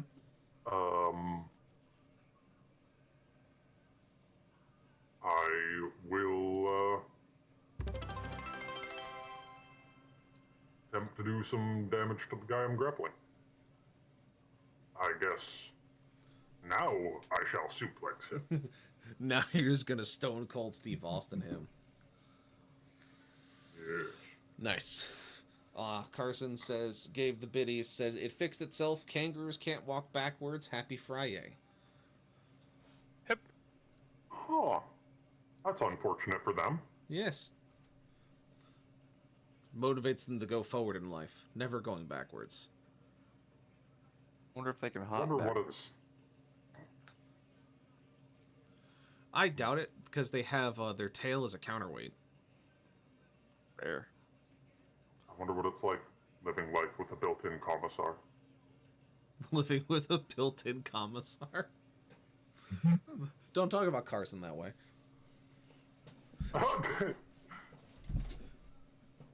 Wow. Your couch must be really comfortable. It always is. It's a fair to say recliner. that's cringe, but he's cringe, so, you know. Also, hey, Carson. So, yes, for the suplex, that, I'm not really sure what... Basically, you're going to be that's doing just unarmed like- strikes at advantage against him. Okay. So you get your boosted actions because you're still hasted, but you're just doing unarmed strikes. Alright. So I think I still get my +12 to attack with unarmed, right? Yes. And then I just add my strength modifier to the damage. Yeah. It's like a Okay, D6, or it's a D4 plus strength. Cool. Okay. I usually don't just punch people. You should That do it more is often. You're a really effective at it. 28 for the first, Yeah. a 21 for the second, Yeah.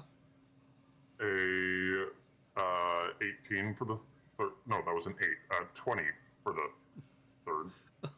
Yeah. And this one's an 18 for the fourth.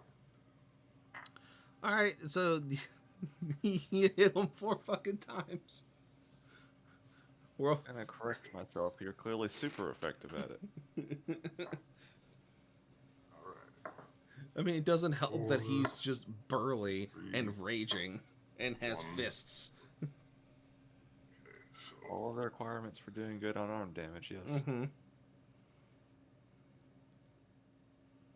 Well, I wouldn't call fists a requirement. He could headbutt something pretty hard if he had to, I bet.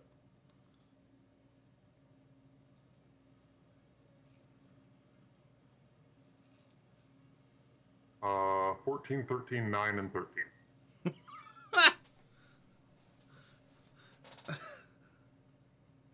All right. Because rage damage as well. Yeah. All right, Okros. How do you break this warden? How do you end him? I will break him like Bane broke Batman. I fucking knew it. So, I suplex him into the ground, pick him up, and break him over my knee. Jesus. All right. Yeah. So, any of you watching from the battlements just see Okros pick up this 10-foot tall creature that was designed to fight him specifically, suplex him into the ground, pick him up again, and then break its back over his knee and just roll him off as it stops really? moving. They were designed for that specifically? They were designed to fight this party specifically. Clearly they were designed badly. I need to try again. It's because you weren't fighting them in person and not wounded. When they first fought one of them when they were level 7, it nearly killed That was them. pretty terrifying. Okay, fair enough. Yeah. They've We've almost had doubled their levels. 5 levels. Yeah. So it's a bit. Our original strategy was to trap it somewhere, and then, there's this thing called it can move, so... Yeah. Creed wound up falling on top of it from 30 feet up, and then it just became a slugfest. It was, With you and falling from high places onto things. That's where No Square came from. yeah, Huh? it is where it came from. It's Yeah. where it started. Oh, Yes. it's because you forgot the best. I forgot the best detail is that Creed saw an opening where it was near a ledge. As it kept punching, it kept punching Nez in the gut, knocking him down, and it was kept punching Okros in the gut, knocking him down because it's one of their abilities.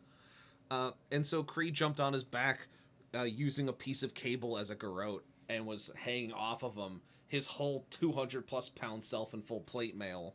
On its neck, pulling it over the edge, and fell from down into a sand pit where they just started fighting. Neat. Yep. Pretty Yeah. great, actually, not gonna lie. It was pretty cool, except the wounds he took. Yeah, it did not go very well for me, turns out. Turns out when you're fighting a engineered super soldier, and you're not an engineered super soldier, you have some problems. All I've learned from this is that you need to start carrying a parachute with you. But in the end, only Creed walked out of the cage. Look, in these streets, it's drip or drown, and brother, I don't know how to swim. God damn it. I hate that you said those words put together. I love that saying.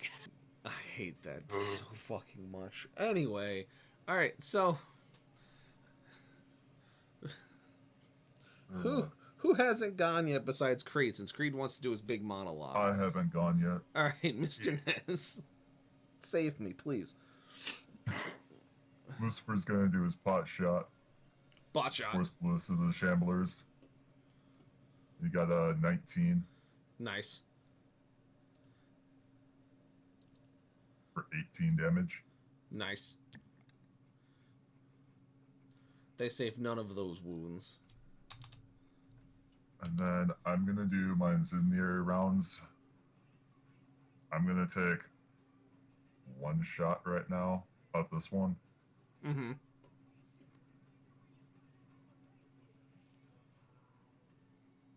That's only a 16. So I'm That gonna is go with not that a hit. miss. Yeah. Not a hit. Alright. Big sad.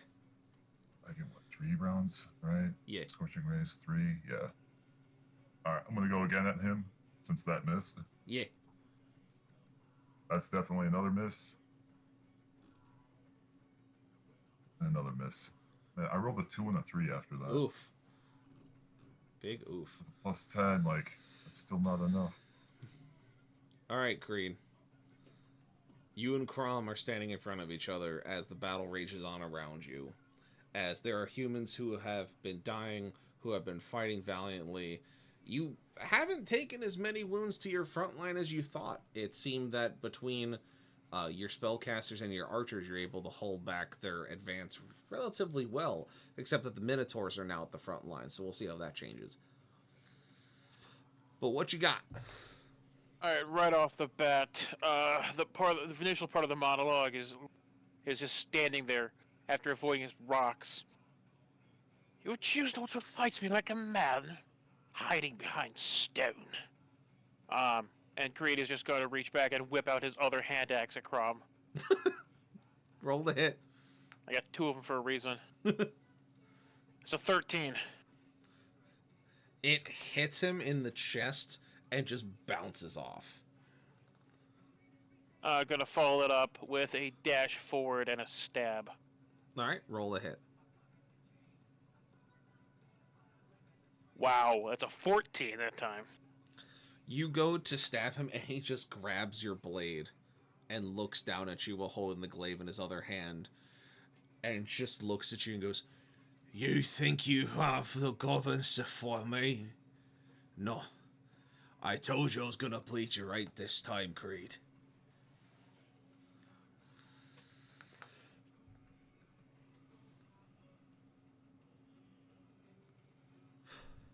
Anyone else have actions they would like to burn?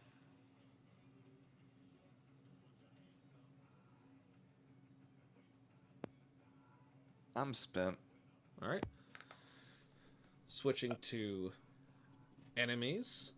I've only got a bonus action left, so there's nothing I can do. I think I'm in danger. You think that now? Now you think you're in danger. He's holding my blade. This has never happened before. Guys, what do I do? I don't understand.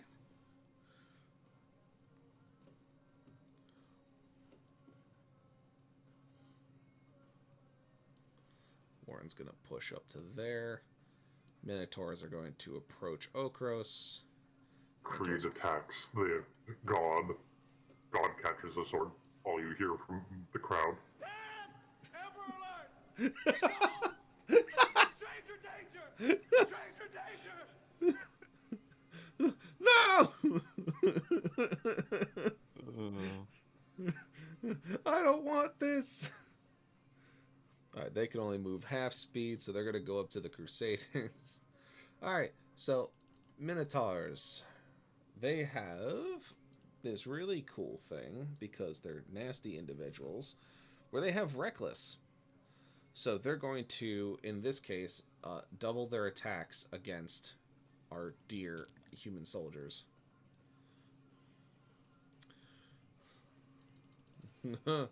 Alright, so let's...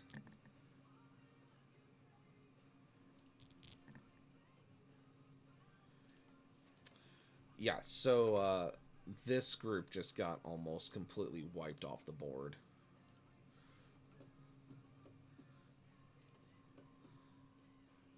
Alright, and then we're going to do it again for this other group. First strikes. That's 2 hits on those soldiers. Another 2 hits. So that is going to be 8 wounds. 1, 2, 3, 4, 5, 6. Yep, this human group here on the right side is dead.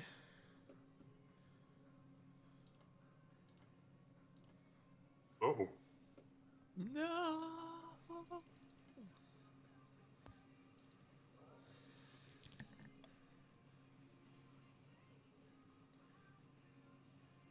Alright, and they land 3 hits on Okros. Because they have a +9, so they would have been over 20 for 3 of those attacks. Yep. And they're going to do that.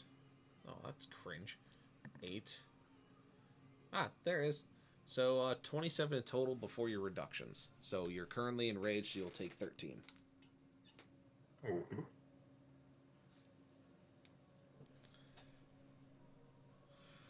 Alright, Shamblers did their attacks against the... Did they? I don't think they did. They didn't. Attack against Crusaders. 1 hit. A Crusader was killed by the Shamblers.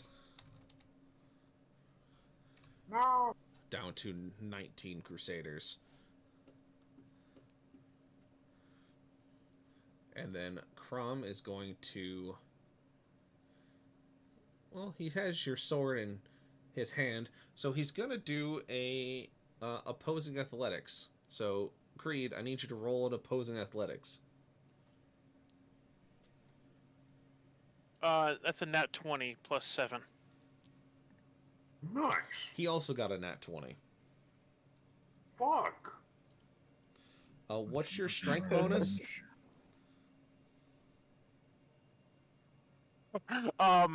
Plus 7. Plus 8. Oh. So he rips the sword from your hand and throws it in the dirt behind him. So I'll mark where your sword is now. Oop, too big You're of a 10 circle. feet too far away. In my mind, because it was such a close strength check, because it was both 2 nat 20s, they had like the playground squabble where the kids are Just the, holding onto "No, the thing no." and they just like pull back and forth for a moment, and then the one guy just goes "Yeah," and throws it on the ground. Yeah, basically. So your sword is the green dot, Mr. Creed. Can I use a reaction? What's your reaction? Foss. I screw up Foss and return a hand axe to my hand, so I have something. The hand axe that bounced off him flies back to your hand, and you're like, ha! It's fucking something. It's something. And then he is going to strike down at you. Yep. And he missed because he just hits your fucking buckler. And That's just right. your stupid, stupid buckler. Man, who gave that to me? I gave it to you for a reason. It's just that it's very hard when it's single targets.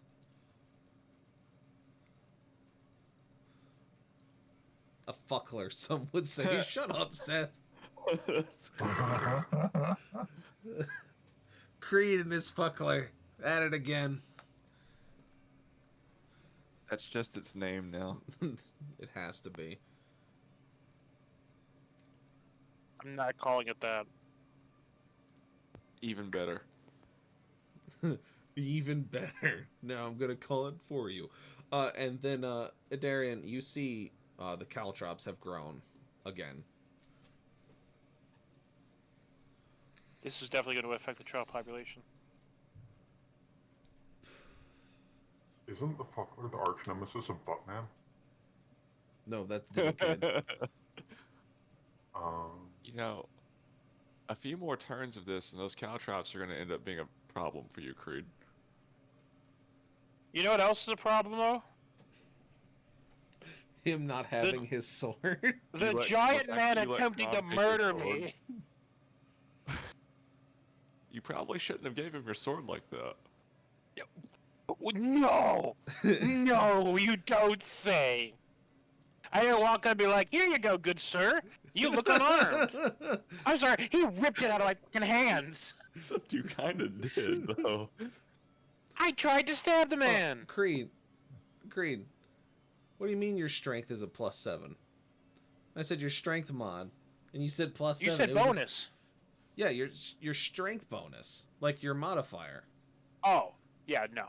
It was I plus- lost. ah, I must have found it. Oh, no, because it says that's +7. That's what I thought you meant. No, That's my bad. no, Oh, not was your it then? athletics. No, his natural strength is a 27. Yeah, no, I'm screwed. I'm screwed either way. Doesn't matter. It was the. I was As soon as you said he had +8, I knew I was fucked. So, I like, knew it was a problem. I'm not getting out of this one clean. Hey, that's fair. All right, and we have 10 seconds till the next ads go to run. So it's going to give our players a little bit of a breather while they think about what the fuck are they going to do. Options here. We'll be back in a minute, everybody.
all of my options then.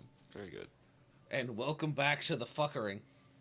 As we have a paladin missing his sword and everyone is scrambling for options. Welcome back. Alright, so.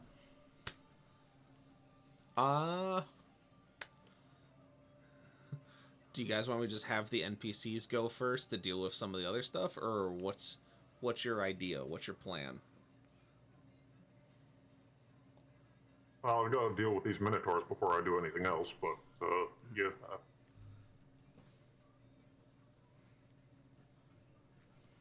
Alright, well, we can just go ahead and roll with stuff, so we'll save Creed for last. Just so we can have that going. So, Okros, how would you want to deal with the Minotaurs?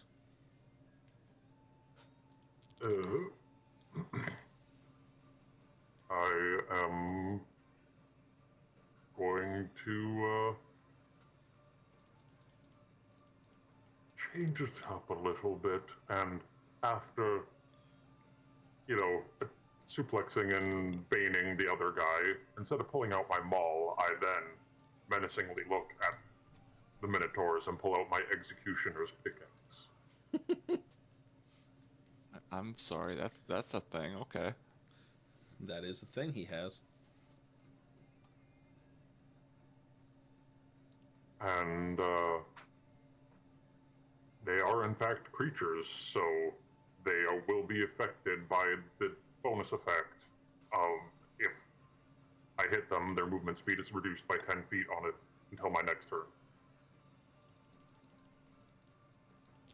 I think, right? Yes. Not that that really matters in this case, but I was just looking at it and remembered that. Yeah. I just pictured you stabbing them in the foot with a pickaxe and running away. Well, calling it a pickaxe is kind of an understatement because it has a massive saw blade on one side of it because it's the weapons the wardens carry. He stole it from the last one he killed. Still, though, the idea that he stabbed the pointy end into a Minotaur's foot and then just bolted amused me. Yes. I mean, fair.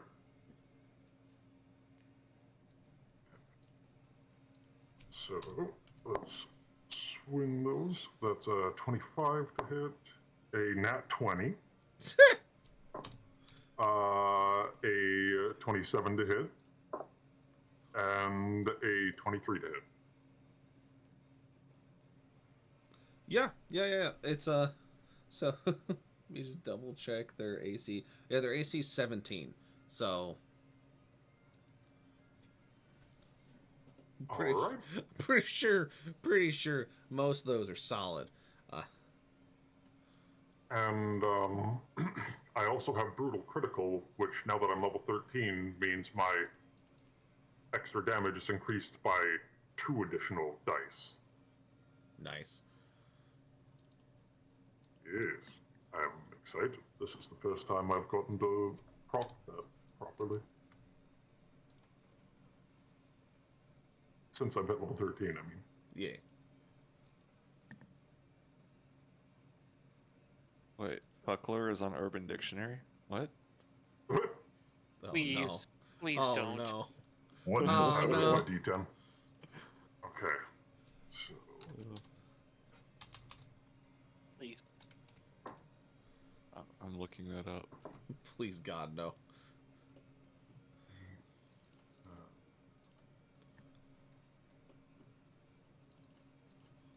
so 18 damage for the first hit.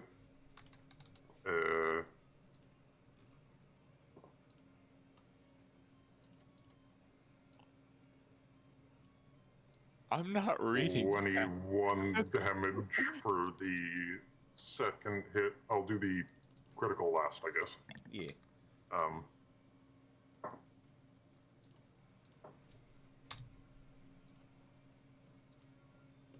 18 for the third, and then I need to roll this 6 times instead of twice for the last attack, then, because it's a 2d10 and it's 3 attack rolls in total. Yes. For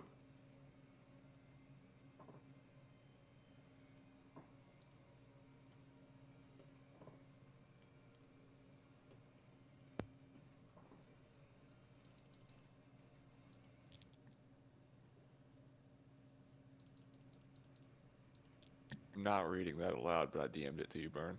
Oh God. Okay,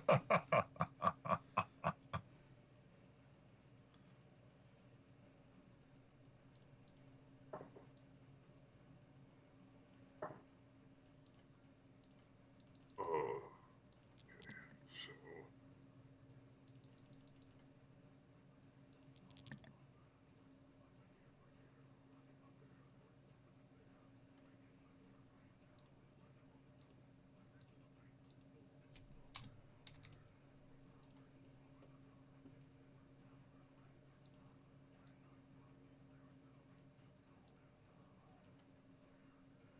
Nine plus.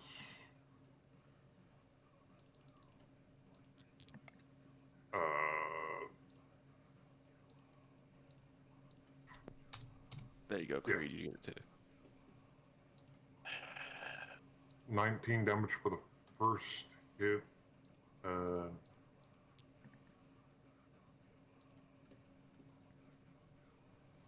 26 for the second hit.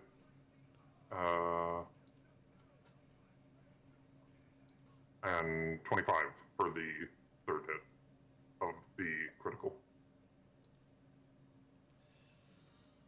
Jesus Christ. That's all I have to say about that. It's just holy shit. So I'm just gonna say it's you kill those 3 minotaurs, or those 6 minotaurs that are left. Because like, yeah, they're supposed to have like higher hit points, but I just fucking Jesus.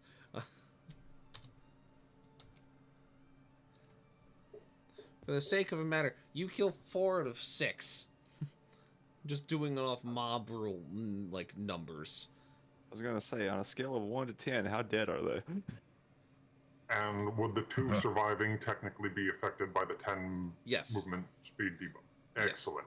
So I am going to risk taking the attacks of opportunity to sprint over here and then use my bonus action to grab and throw the sword towards Creed.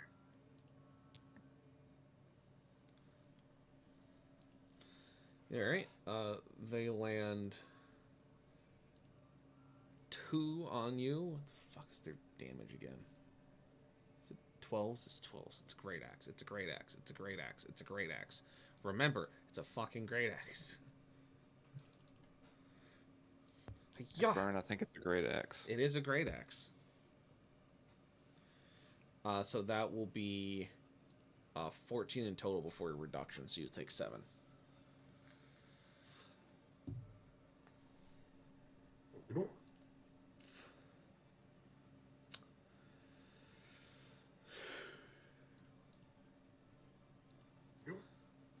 All right.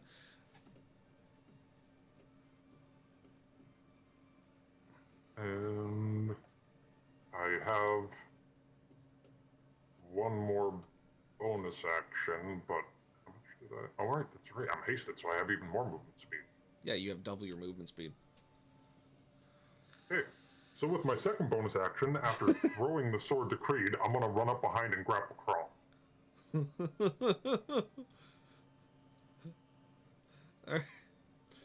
Creed, give me an athletics check to catch your sword.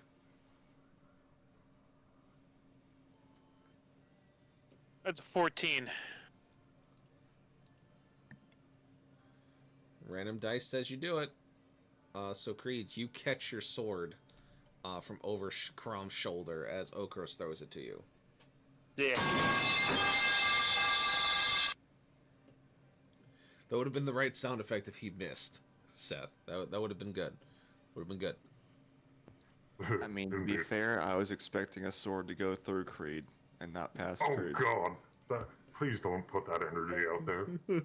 So, I have to ask a question. Uh-huh. Like, is being murdered with my own sword thrown by a party member trying to save me better than being murdered by Crom himself? I don't know. I can't answer that one for you. That's for you to decide. Man. That's for you to decide. Why did I start drinking my coffee? I knew you were going to ask a question like that. I still went to drink my coffee. Hey, Creed, catch! He says as he's holding it by the hilt and javelins it at me. Man, that blade's getting really close. Man, that sharp end's coming at me really fast. Shit. Go to throw it. All you hear is a sound barrier being broken. Just. I mean, given Akros' size, he could have just, you know, thrown it like a throwing knife and it just gone whirling towards Creed. All right, Creed. Or not Creed. The other one. Okros. Athletics to grapple Crom. You're going to be at disadvantage because he's huge. All right. Fair enough. So that is.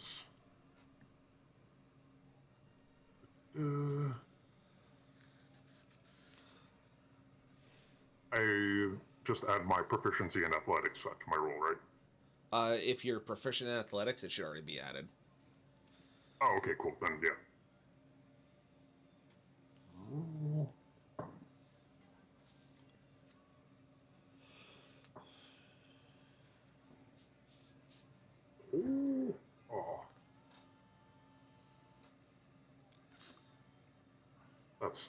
That makes me sad. One of them was a 19, but the other one was a 14, so plus 12, 26.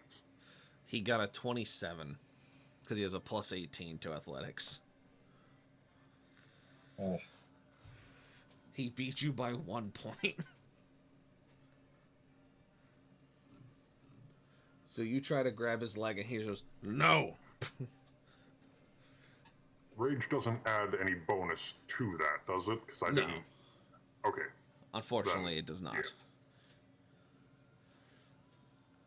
Alright, so at this point, we're saving Creed for last. All the other NPCs have gone. So it's just Nez, Adarian, and Lucifer. What want? What do?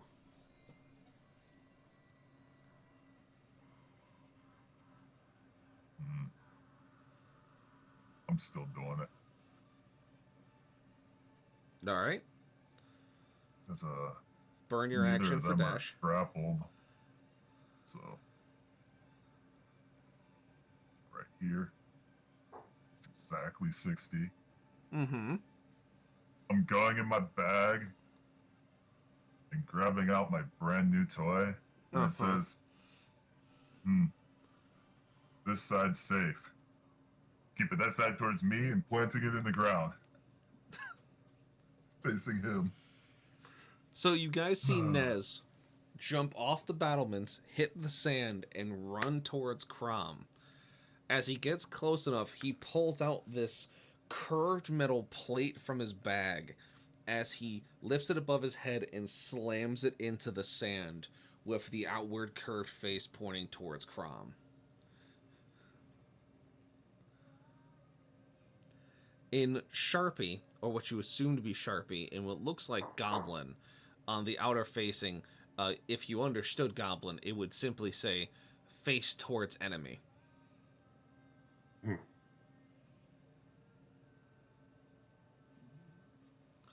What do you do now, Nez? Am I able to make it explode right now? I mean, you're standing next to it. Is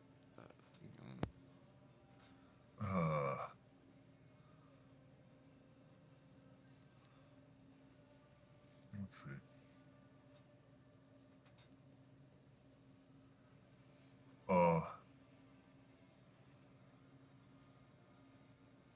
I'm gonna say, here goes nothing. It's what? See, so you plant it in the ground, you back up a few feet, and Crom looks down at you, looks at you, and you go, here goes nothing, and you slam the detonator. Is that what I'm getting? Yup. Okay. Cool. It's what? We got a cone of 30 feet, is what we said.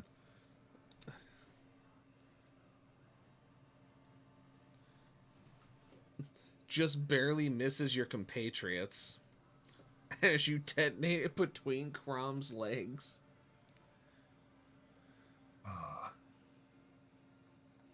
Alright, and then there's 3 saves from what you've done with this. Uh-huh. So that's a dex, a con, and a strength. The dex is 20, the con is 17, and the strength is 22.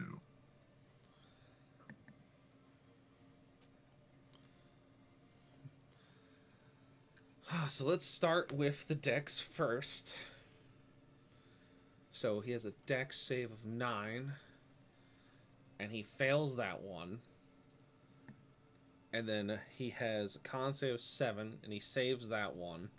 His strength of 8, and then he barely saves that one. Alright. So why don't you read out what Dex is saved happens? to damage. So dex is saved to damage. So he fails that, so he'll take full damage. The damage is 46 fire, 46 thunder, and 46 piercing. You said he failed con? Saved con, saved strength. Saved con. Alright, so he saved being stunned, and he saved being knocked prone, but he is still knocked back 10 feet. Anyone inside the cone is knocked back 10 feet. I also, hold on, I save for the warden as well. Nope, never mind. The warden's just gonna get, this warden gets evaporated. I was just thinking, like, can you imagine how rough that'd be? Just he gets his butt kicked. He's not doing that bad. He's like, I can continue advancing. I continue the assault, and out of nowhere, it explodes. And that'll be 36 damage. Yup. Fucking that's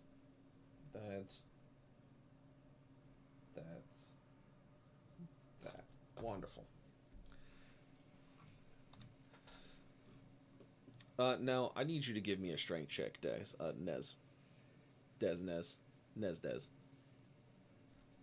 Strength check. Strength. The Rexus has Just a BRB'd. check. Okay. So then that's just a straight roll. Yeah. I'm guessing I knocked myself over. You literally were standing next to it, so yeah. Yeah, no, I know. Oh yeah, definitely. I got a 5. So you get thrown back 10 feet as well. And let's do a, you know what, I'll be generous and not give you the con save to deal with. And say you just get thrown into the sand near the advancing caltrops.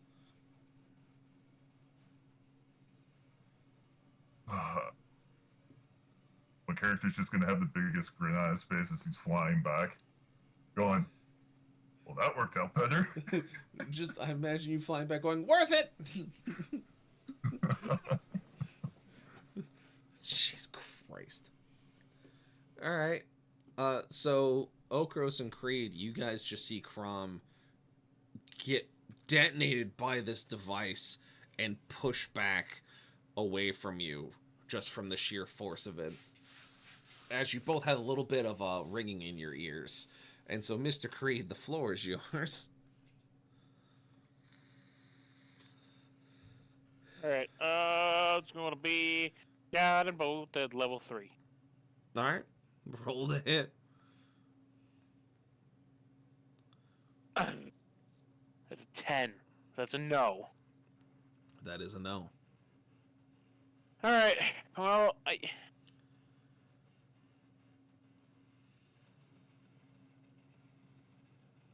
I just got it back. We're gonna go try and stab him again. Alright. Roll the stab.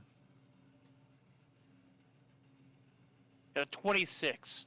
That is a good stab.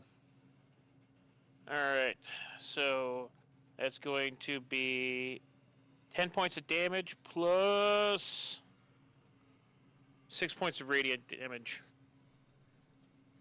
Alright.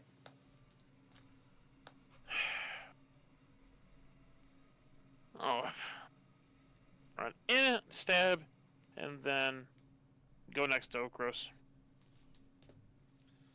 That's all I do. Alright. Which brings us to the enemy's turn. Skipping me, Burn? Oh, well, I thought you went. Go for it. What you want? What you want?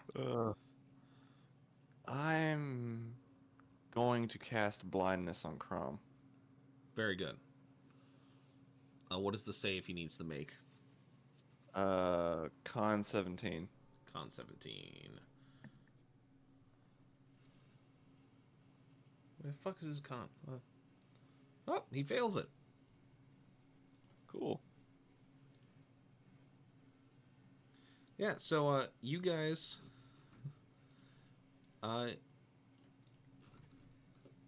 you guys see almost like a black smoke cloud kind of get thrown thrown from the battlements from Adarian that just hits Crom in the face as he's trying to like grab at whatever just hit him. As you can see, it just sink over his eyes, where now he is blinded.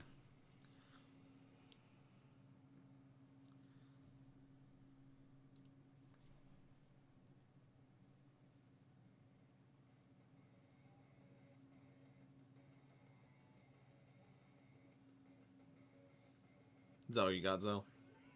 All I got. Alright. Alright, so we're going to start with left side Minotaurs. They're out of Reckless. Wow, they just completely flubbed that attack set. Oh, they hit those, though.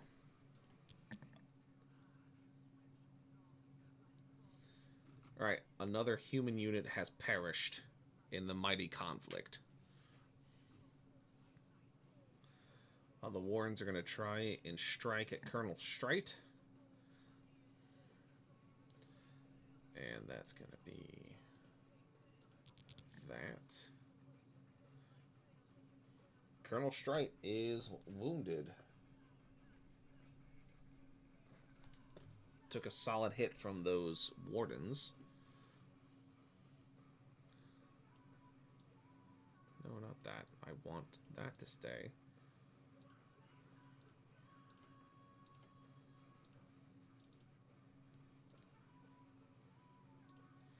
I'm going to have to move it. Darn it. Nerp.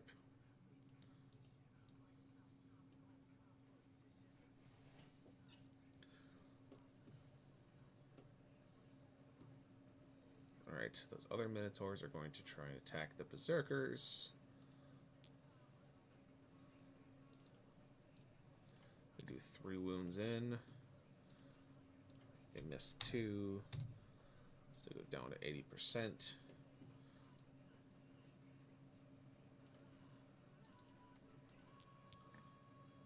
Eek. Oh, they only take 1, so they're still good. Cool. And then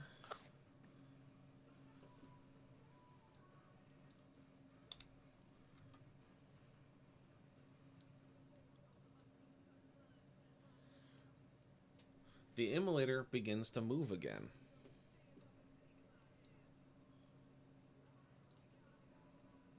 Oh,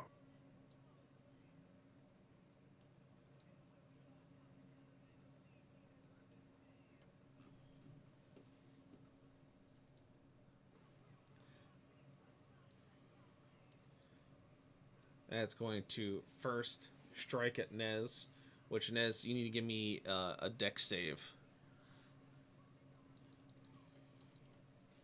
Let dice go.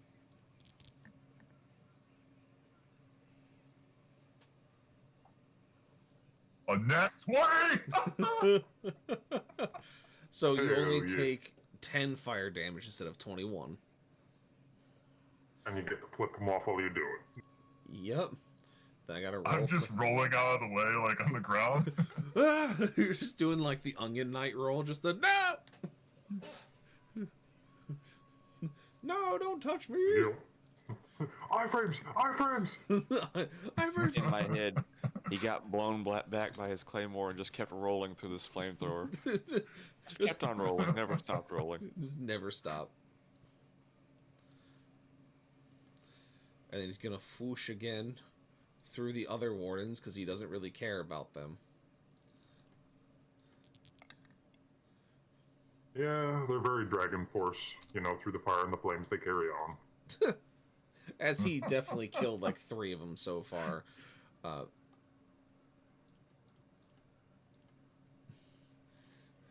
Dex check on them. Oof. Alright, let's see. See what the damage is. Oh, 21 again. Very good. So that's going to be a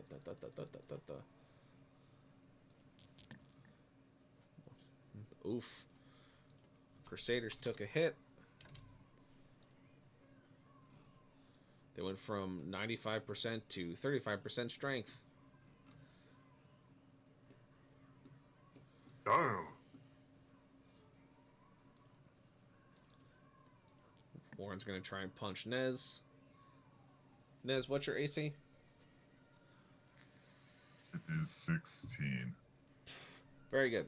They hit you twice.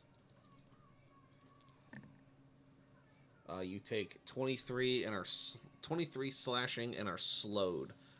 So you have 10 feet less of movement for the next turn.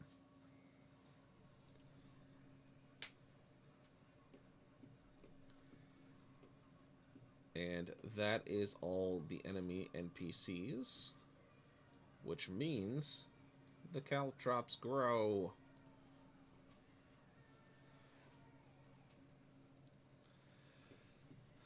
Oh, and then Crumb can try, but he's going to be at disadvantage. So I need to get that set up for him.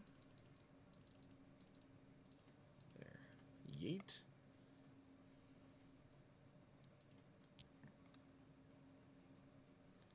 Yeah, he would miss both strikes on you, Creed, anyways. Alright, so now it's y'all. What do now? Or anything else, I want to try casting something else real quick. Sure. I'm going to cast Hex on Crom. Uh-huh. Mm-hmm. I'd attempt to hex his strength. Attempt to hex his strength. Alright, what does he have to roll to fight it? It does not have a hit DC listed for Hex. Yeah, I think Hex is one of those that is just procs. Oh. Let me double check. Yeah, it's just a concentration. Yeah, that's what it is. Oh, nice. It's like Hunter's Mark, but, you know, not for Rangers. Okay. Alright, so you hex his strength. And that was my bonus action, so for my action, I'm going to follow that up by casting Eldritch Blast on Crom. There you go. Which means you will also do an additional 1d6 necrotic damage because he's hexed. Mm-hmm. Yes. So... 27, 11, and 23.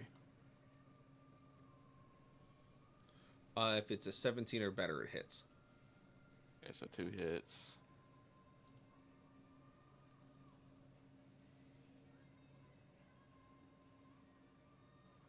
The first hit did 6, the second hit did 9, and I don't know how to roll for the 1d6 necrotic. Just roll a 1d6. Yeah, you can either... there's a red dice in your bottom left corner. Yeah, I found it. Yeah.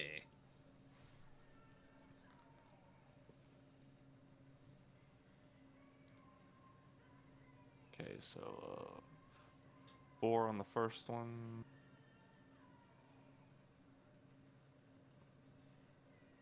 And a 4 on the second one. Nice. Additional 8 necro. Always good. Delicious. That's it for me.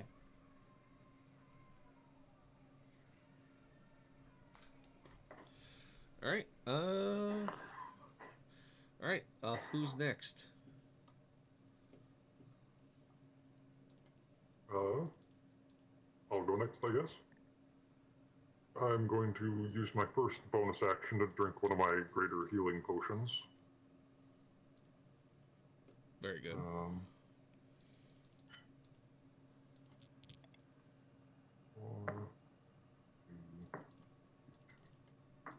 4. Oh, nice. I get to heal 16 HP. Nice. Delicious. And nutritious. Yes. Okay, and then I'm going to move up to be in range to hit him, and I'm going to swing 3 times at Crom with my weapon. Very good. That is a 21 for the first, a 29 for the second,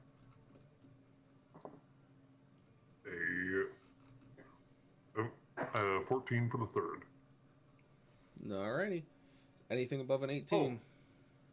And I guess I'll do my 4th attack against him too. I didn't realize those Minotaurs were dead. Yeah, they just got killed by Aura with her flame blade. Ah, there. And then, yeah, so 3 of those hit and 1 of them misses. Alright. That last one was a 22. Roll dabblage.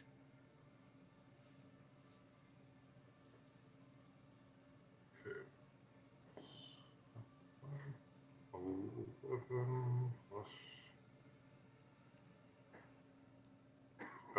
21 for the first hit.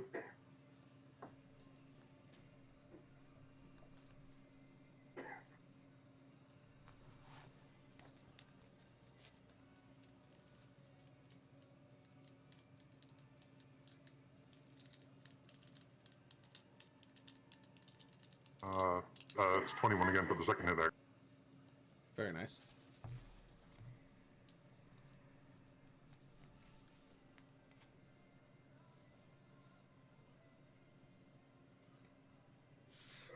And 22 for the third hit. Shh.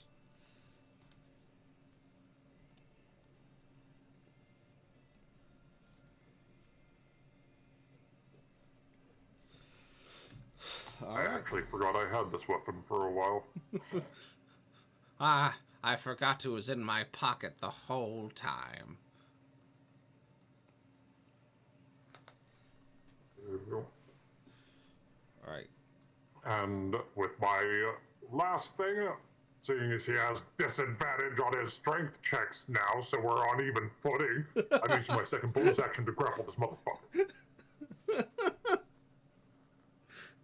So he's blind and hexed, and you're like, now we're on equal footing, dickhead. And she's just like going toe to This was toe. my design. Oh no. That is a 15 plus my 27. Got a 32. Wait, you got 32? Yeah, he rolled a nat 20 and a 14. Dang it. Dang it, Bobby. Next time, Gadget. Next time. I love how you're like, I see this big, almost 20-foot tall creature. I'm a grapple it. You're 7 foot tall. You're like a third of its size. Yeah? What about it? I'm gonna grapple the motherfucker. I'm gonna break its fucking knees or something. I don't know. I'll figure it out. I tried to set it up for you.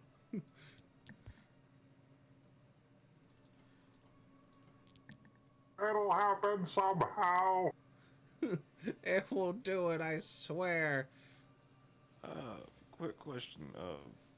In context of turns, how long is a minute? A minute is 10 rounds. Okay, So cool. 10 turns. That's how long the blind lasts for. Yep. That's why Okros has been hasted the entire combat, because the potion lasts 10 minutes, which is 60 turns. And also, Yep. at the end of each of his turns, he gets to try and save on the blind. Fortunately. Well, what's that gonna be? Constitution or Yeah, it's a con Really? save. It's a con 17. con 17? Oops. He has a plus Not an 7. easy save, but So it's about a 50-50 shot for him. Yeah. The hex he just has to live with, though. Yes. All You'll right. just have to get the hex over. What the heck's you talking about? The archers, they only land 2 wounds on those minotaurs. And they save both because they're bastards. Alright, other archers are going to fire. Oh, be right back. I roll the bathroom. Land of those wardens. That's 4, 2, 2, 8. Bitch, bitch, bitch, bitch. 1, 2, 3, 4. Damn it.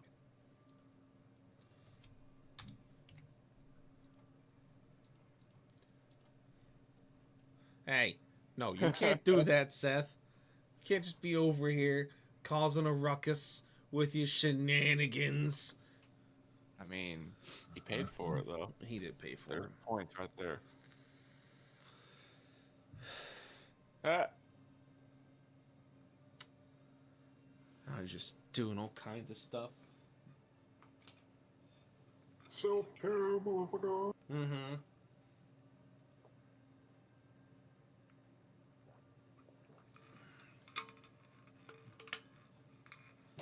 What if I don't want to do it? What about that? Huh? What about that? Huh? Well, then I guess you just won't get any tater tots. Go. Go!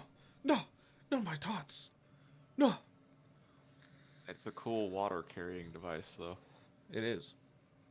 It's a pretty neat carrying device. Alright, Nez, what are you doing over there, over here?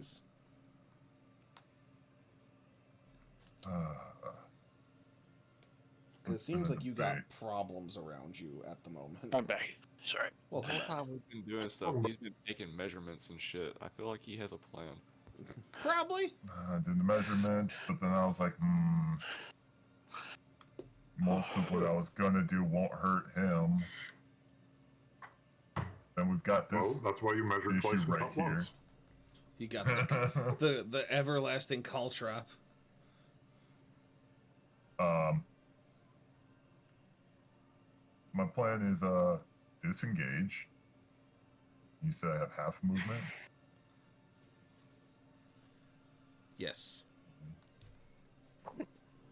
Now I can get to there.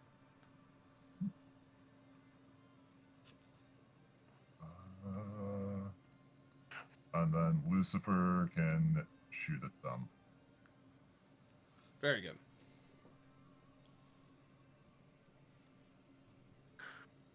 For a nat 1. Off. Off. Ah. You hate to see it.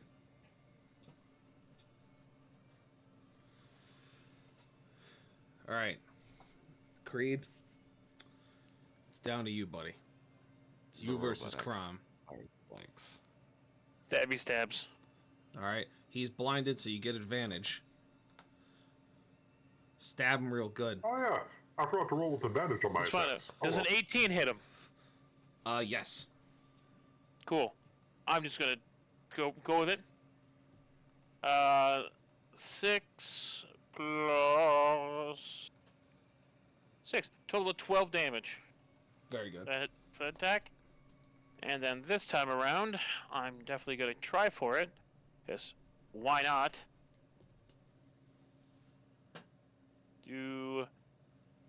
I do it level 1.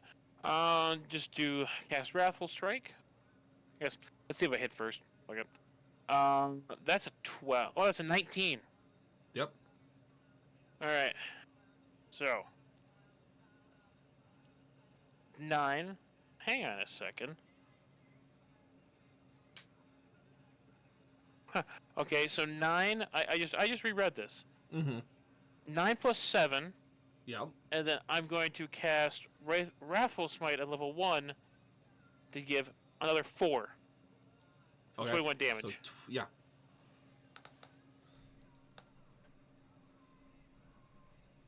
And I'm going to get away from the thing that's going to mess with the trout. I don't want to mess with the trout. I'm getting away from that thing. Okros, buddy, you're a good friend. I'm getting away from that thing. Yeah. I mean, as long as he remembers the power word, he can just turn them off when he wants, but, you know. Oh, I do. I was planning on saying it next turn. Because, yeah.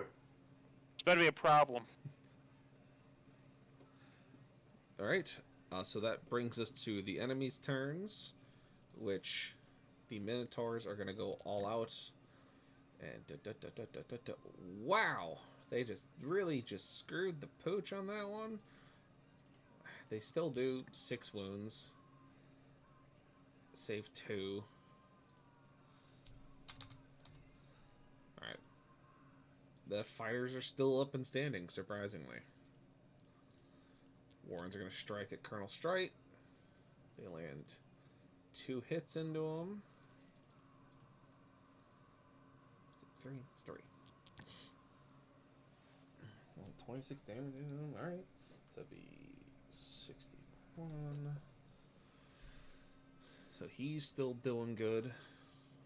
Other wardens are going to do that into the Crusaders. It's going to be equivalent of 6 wounds. Fucking Christ, they saved all but like one of them. Crusaders are still standing, still going tough, doing the big thing.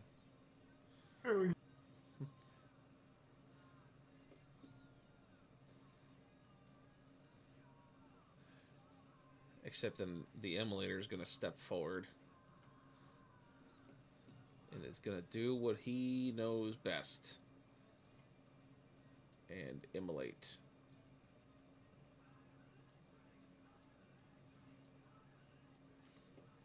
Ned, you're going to have to give me a deck save. Another one. Another one. He said another one. I thought he said, I don't wanna. Both. Both is the correct answer. I'm gonna fail that one. I've got a total of 5. You take 21 flame damage.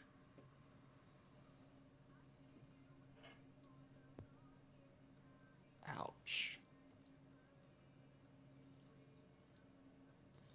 And then he's going to swing the flamer the other way. And he's going to hit Colonel Strite and the other human fighters. So Strite's going to give me a deck save, and he's fine. Human fighters are at disadvantage, and they fail.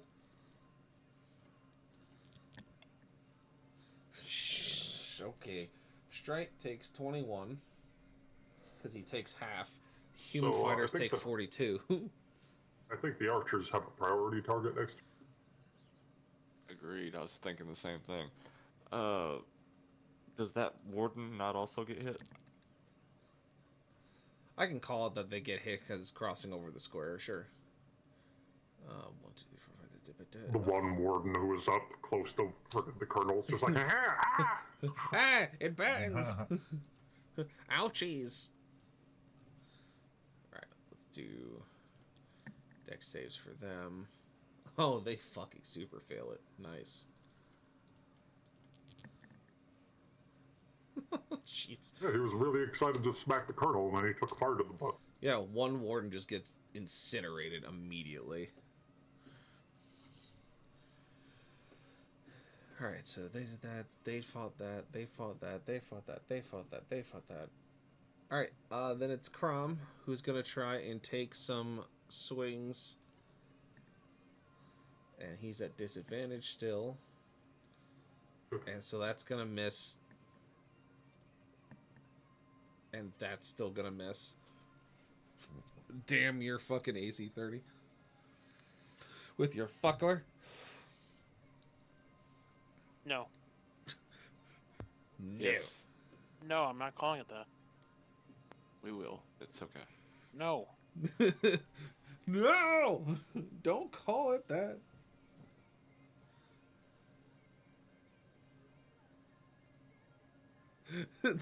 Because of the shit. Fucking Rexes. The one is like the guy who gets the chance to spawn as Vader, gets all excited, and then gets insta-gibbed. Just gibbed by a fucking flame trooper. You know what? Yo. I don't appreciate that comparison. I was that guy at one point. That makes it better. Spawned in as Vader, the entire enemy team is just sitting there waiting. There's That just makes no it chance. fucking better. Would for you. Nice.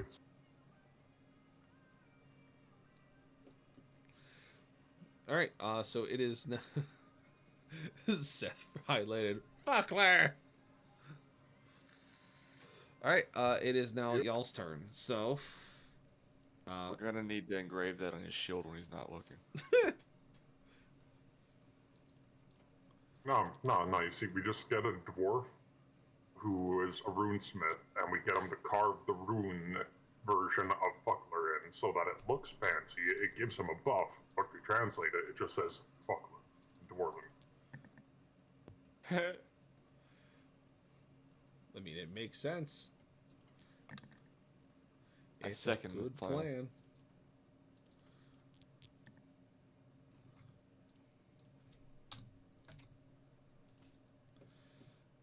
Right, Crusaders. Archaeologists 1,000 years in the future find the relic shield of the Fuckler. They are puzzled by the mystery. I love just how much do I have to donate to have Zeus lightning bolt a Darian? I mean, fair, but the rune, elevating the idea was not me. I don't get all the blame here. Just most of it. Just most of it. Hey, Actually, I at don't least even get my most idea of it. gives him benefits. Yeah. Buckler was originally Seth's thing. Throw lightning at chat. Leave me alone. I love how Creed lost the cat picking on them, and now he's just got a Darian. It's you lose one, gain another. Indeed. Alright, we're gonna have one set of archers firing the Minotaurs. They get some good damage into them. They save all but 4. Alright, and then the next set. Oop, too many. 1, 2, 3, 4. 1, 2, 3. Hi-ya! Well, they don't get shit. That's cool.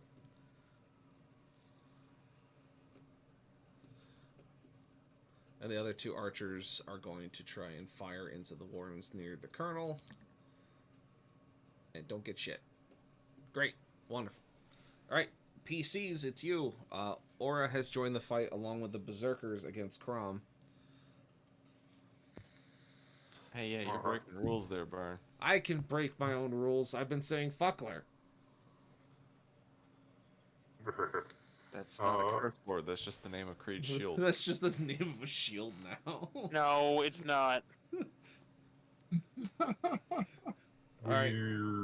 We had the archers attack the immolator, right? Yeah, they didn't do anything. they Aw, missed shit. horribly. They got 8s and No. 10s. So You bastard. even with their plus, it wouldn't have been enough to break his 22. Alright, I'm gonna take my shot at the immolator then. Alright. I'm gonna use Eldritch Blast on it. Alright. Roll. Roll!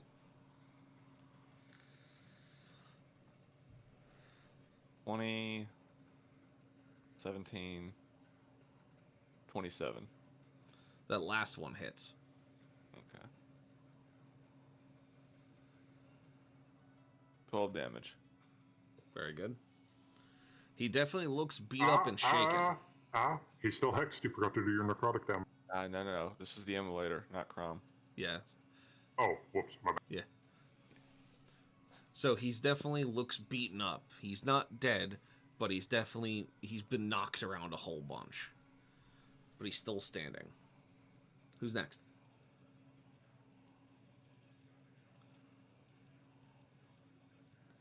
I guess I will go next, and I will shout the only word I know in Goblin. Pumpernickel. Ah, yes, of course.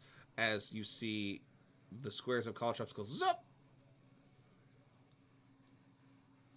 And they retreat to a tiny square from whence they came. I have questions, but I don't know that I want the answers. And that was a free action to do that, right? Yep. Cool. So I still have both my bonus actions. Yes. As much as I would love to keep trying to beat on Crom, there are problems that need to be dealt with. I am going to... Why am I drawing? That's not the right tool. I'm going to. All right, John Madden. If I take my lion folk defense over here and then I cross him up here and break his ankles. What the hell? I'm gonna refresh, because it's... Yeah. I'm not sure how I got into paint mode. I'm still in paint mode. Oh god. He's How did drawing I circles. see. I found it! Okay. I'm going to use one of my bonus actions to disengage, because even though he's blinded, he can probably still attack of opportunity me. Yes. And then I'm gonna run over here and do 4 attacks on these guys. All right. Roll. 26. 30. 30. Jeez. 29. Yeah, no, those are all hits. Those you got 'ems.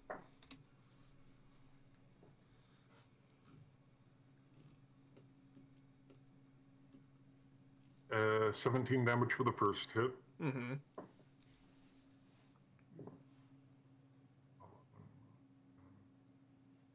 21 for the second.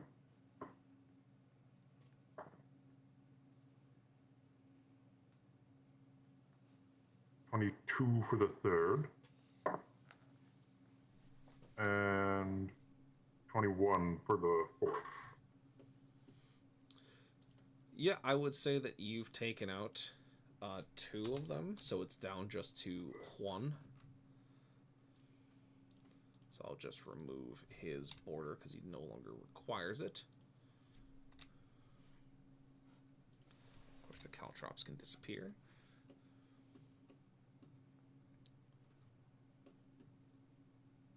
And okay, I'm gonna use my second bonus action to grapple the last guy so that he can't attack the commander. All right, roll your athletics, sir. Do it. I get advantage on the athletics, right? Yeah, because you're raging. You're all angry. Yeah. Okay. You're full of spit and vinegar. I got a 26. Yep, you got him. Yep. All right. You're putting your He's hands on grappled him. for He's his very upset. convenience. He's very upset about the situation at hand.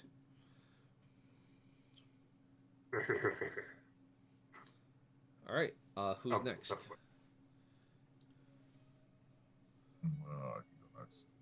All right. Go with Lucifer's gonna force Ballista. Very good. Force Ballustu. 17 plus 9, 26. That's a hit.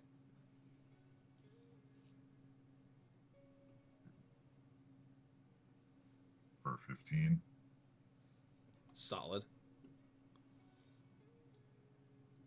Am I still slowed? No, not anymore.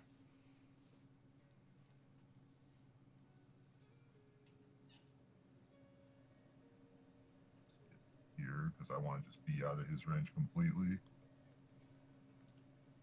And then I'm going to use incendiary rounds on Grom.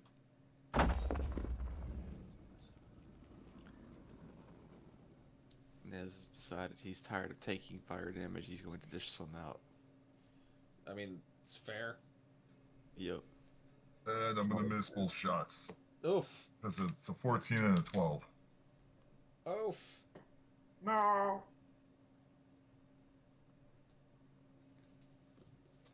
I roll so good with Lucifer, and then I roll for myself. It's just like, nah. I just fucking read Seth's message. Fucklers are sacred. Fucklers are sacred.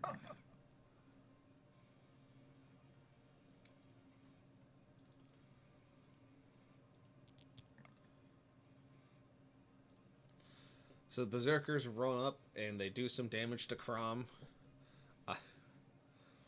But they're just not hitting as hard as you guys have.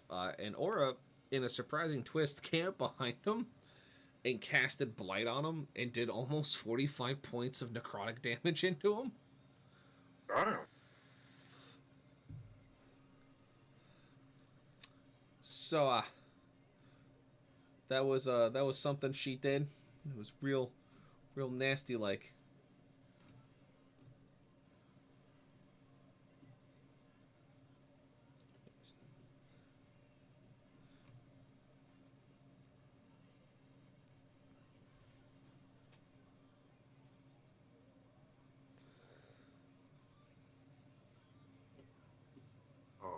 So it's either Creed or a Darian now, right?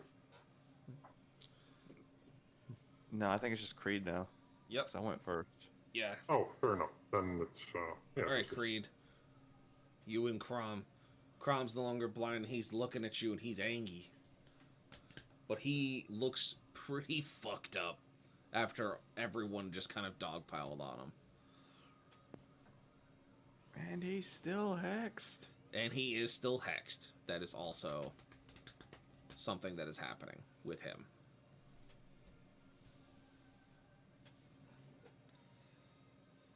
So what do, Senor Creed?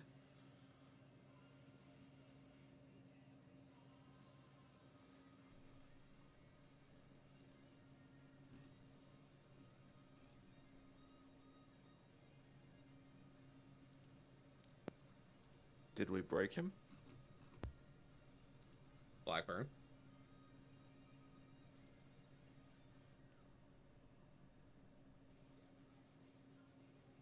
Blackburn.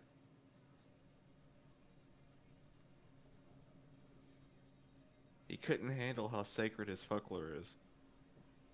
I guess not.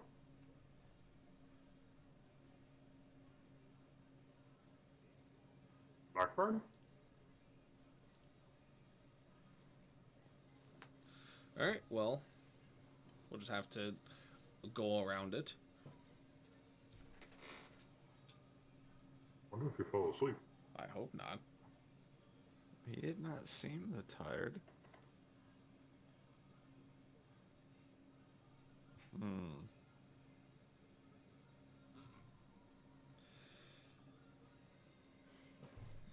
Either way, as it comes to the end of the turn, as you're all fighting, you off in the distance where you see the two gods sitting on the bleachers are just clapping. It's Hades and Ares sitting next to each other are just clapping and enjoying the show as Ares just looks down at you all and goes, "Wonderful, wonderful. You've all done such wonderful jobs. You've really showed them the fighting spirit of who you are. And you just have really shown us what you're made of. I know Zeus looks down upon you like nothing, but he's missing all of this. What do you think, brother?" And Hades looks down and goes, "I think there's still pieces on the field that need to be removed." And as he looks down at the Minotaurs and the other humans, he snaps his fingers as the Minotaurs turn to ash, the wardens disappear in a flash of light, and the other humans just immediately turn to skeletons and fall into the sand, including the archers. The only one left standing is Colonel Strite, who just looks around at all of his instantly destroyed comrades. And then up at the gods and just yells at them of just, do you think we're some kind of playthings? That you're going to simply take what I have?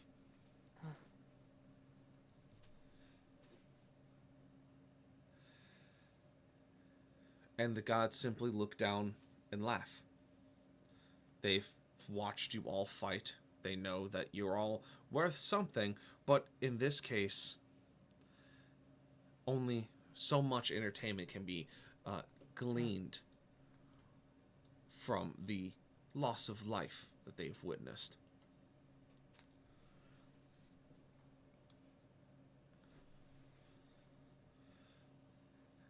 And Ares goes, you know what? I think there needs to be more.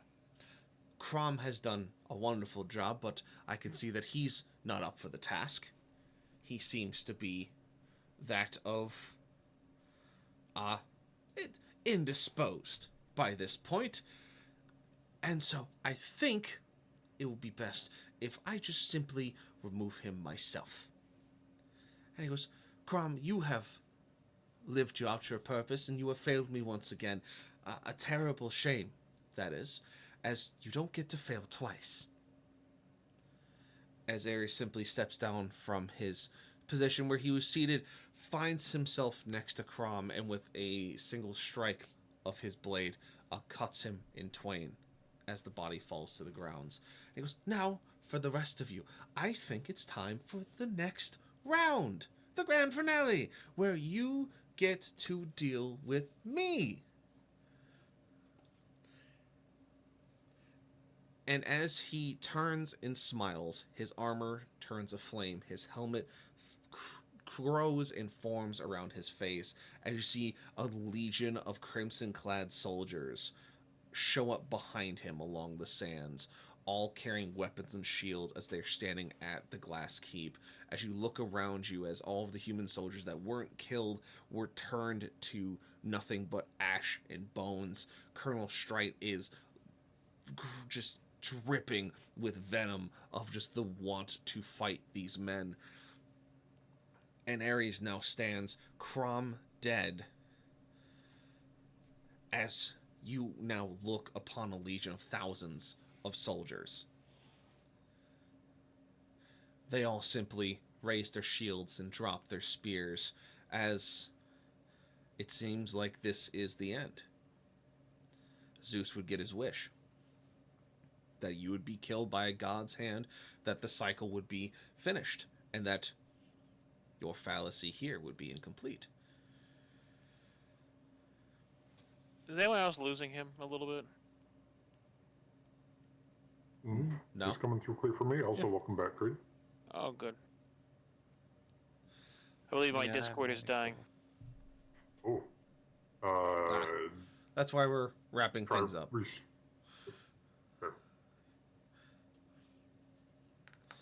Try restarting it, though, just for the cap out and stuff.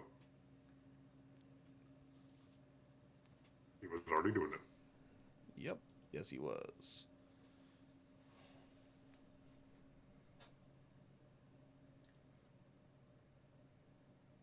Really glad I stayed up on this wall. Come up. Come up. Hit button.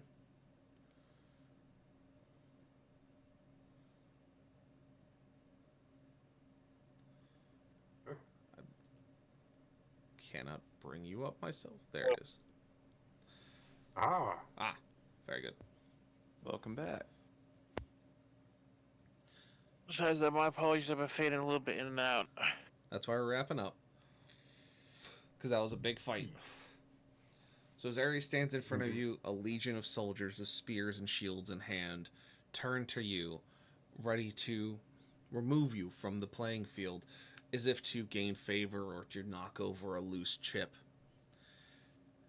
Does a green light begin to go across the ground as a door of green smoke opens up, with a voice simply speaking through it of, "Hurry, you fools, run!"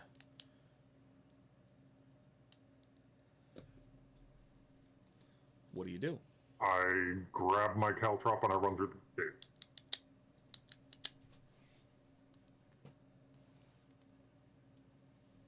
I go towards the gate as well. I'm not going through this shit again. Learn less the first time. I grab Creed by the collar as I run by. Let's go! I just Nope. follow down Gate from the now, wall die and run later. toward the gate. As you all dive through the gate, thunder and lightning crashing around you, whether in anger or otherwise celebration from Zeus, you start to hear arrows and spears landing in the sand behind you as you are running, as the front gate of the Glass Keep becomes this green smoky gate that seems to lead to nowhere.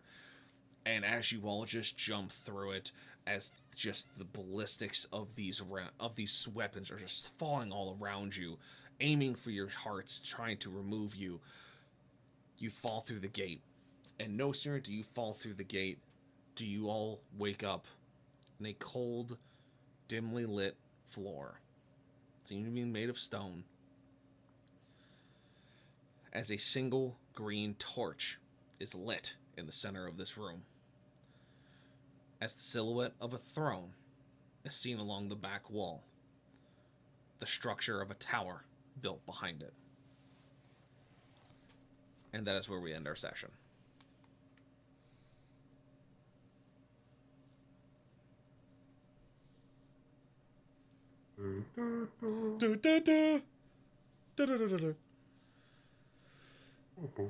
But yeah, so we're not going to do a full breakdown tonight because it's late for a lot of people. I need to get some stuff done before I myself can go to sleep. And so we're going to just make this a really simple sit down of how'd you guys enjoy the combat system? This I was liked cool. I liked it. I think I'm going to refine it going into it next. I think what I'm going to do is I'm going to take 40K's hit and wound style and push it in for stuff like this for when there's a lot of mobs. That way it's just consistent and it's easy. Hey, But that it streamlines, like, large warfare a lot. it's hard to have it streamline the warfare when it's also you guys on the field. So like you guys are still doing regular damage that I have to translate into wounds and into saves for the enemies. So it's definitely still needs some chunk in. I think next time Fair. it will be more along the line of the idea would be you guys are controlling NPC groups, and then it's going to come down to you guys having a fight, where it's just like normal rolls and stats against like a group of elites or a commander or whatever. But that's why I try these things during sessions, so I can write notes and streamline the process, so when I eventually get the system out, it will have beta tested shit in it. So, but yeah. So yeah, you guys are now in a dark lit room with a throne with a tower built behind it, dimly lit with a green flame. It's weird. Who knows? Indeed. Strange. Stranger things have happened. But yeah, with that, we're going to close everything out here. Thank you so much for everyone being here as a part of it. Thank you to my players for sticking around for all this stuff, including all the troubleshooting and the new strange systems and all that. Definitely a longer one. The combat went a lot longer than I thought it was going to be. I may have been overzealous with the heavy-ended combat, but I wanted you guys to have some weight behind it. Just wanted you guys to try and like save the humans, which you did. You saved most of them until it was just like X-nade. But you know, it is what it is. But yeah. Done and dusted, as they say. Mm-hmm. But yeah, so thank you all for being here. Thank you all for being a part of this. I'm gonna let you all go. I'm gonna close out, and we'll see all of you guys for D&D week after next. Otherwise, you'll see me around otherwise. But yeah,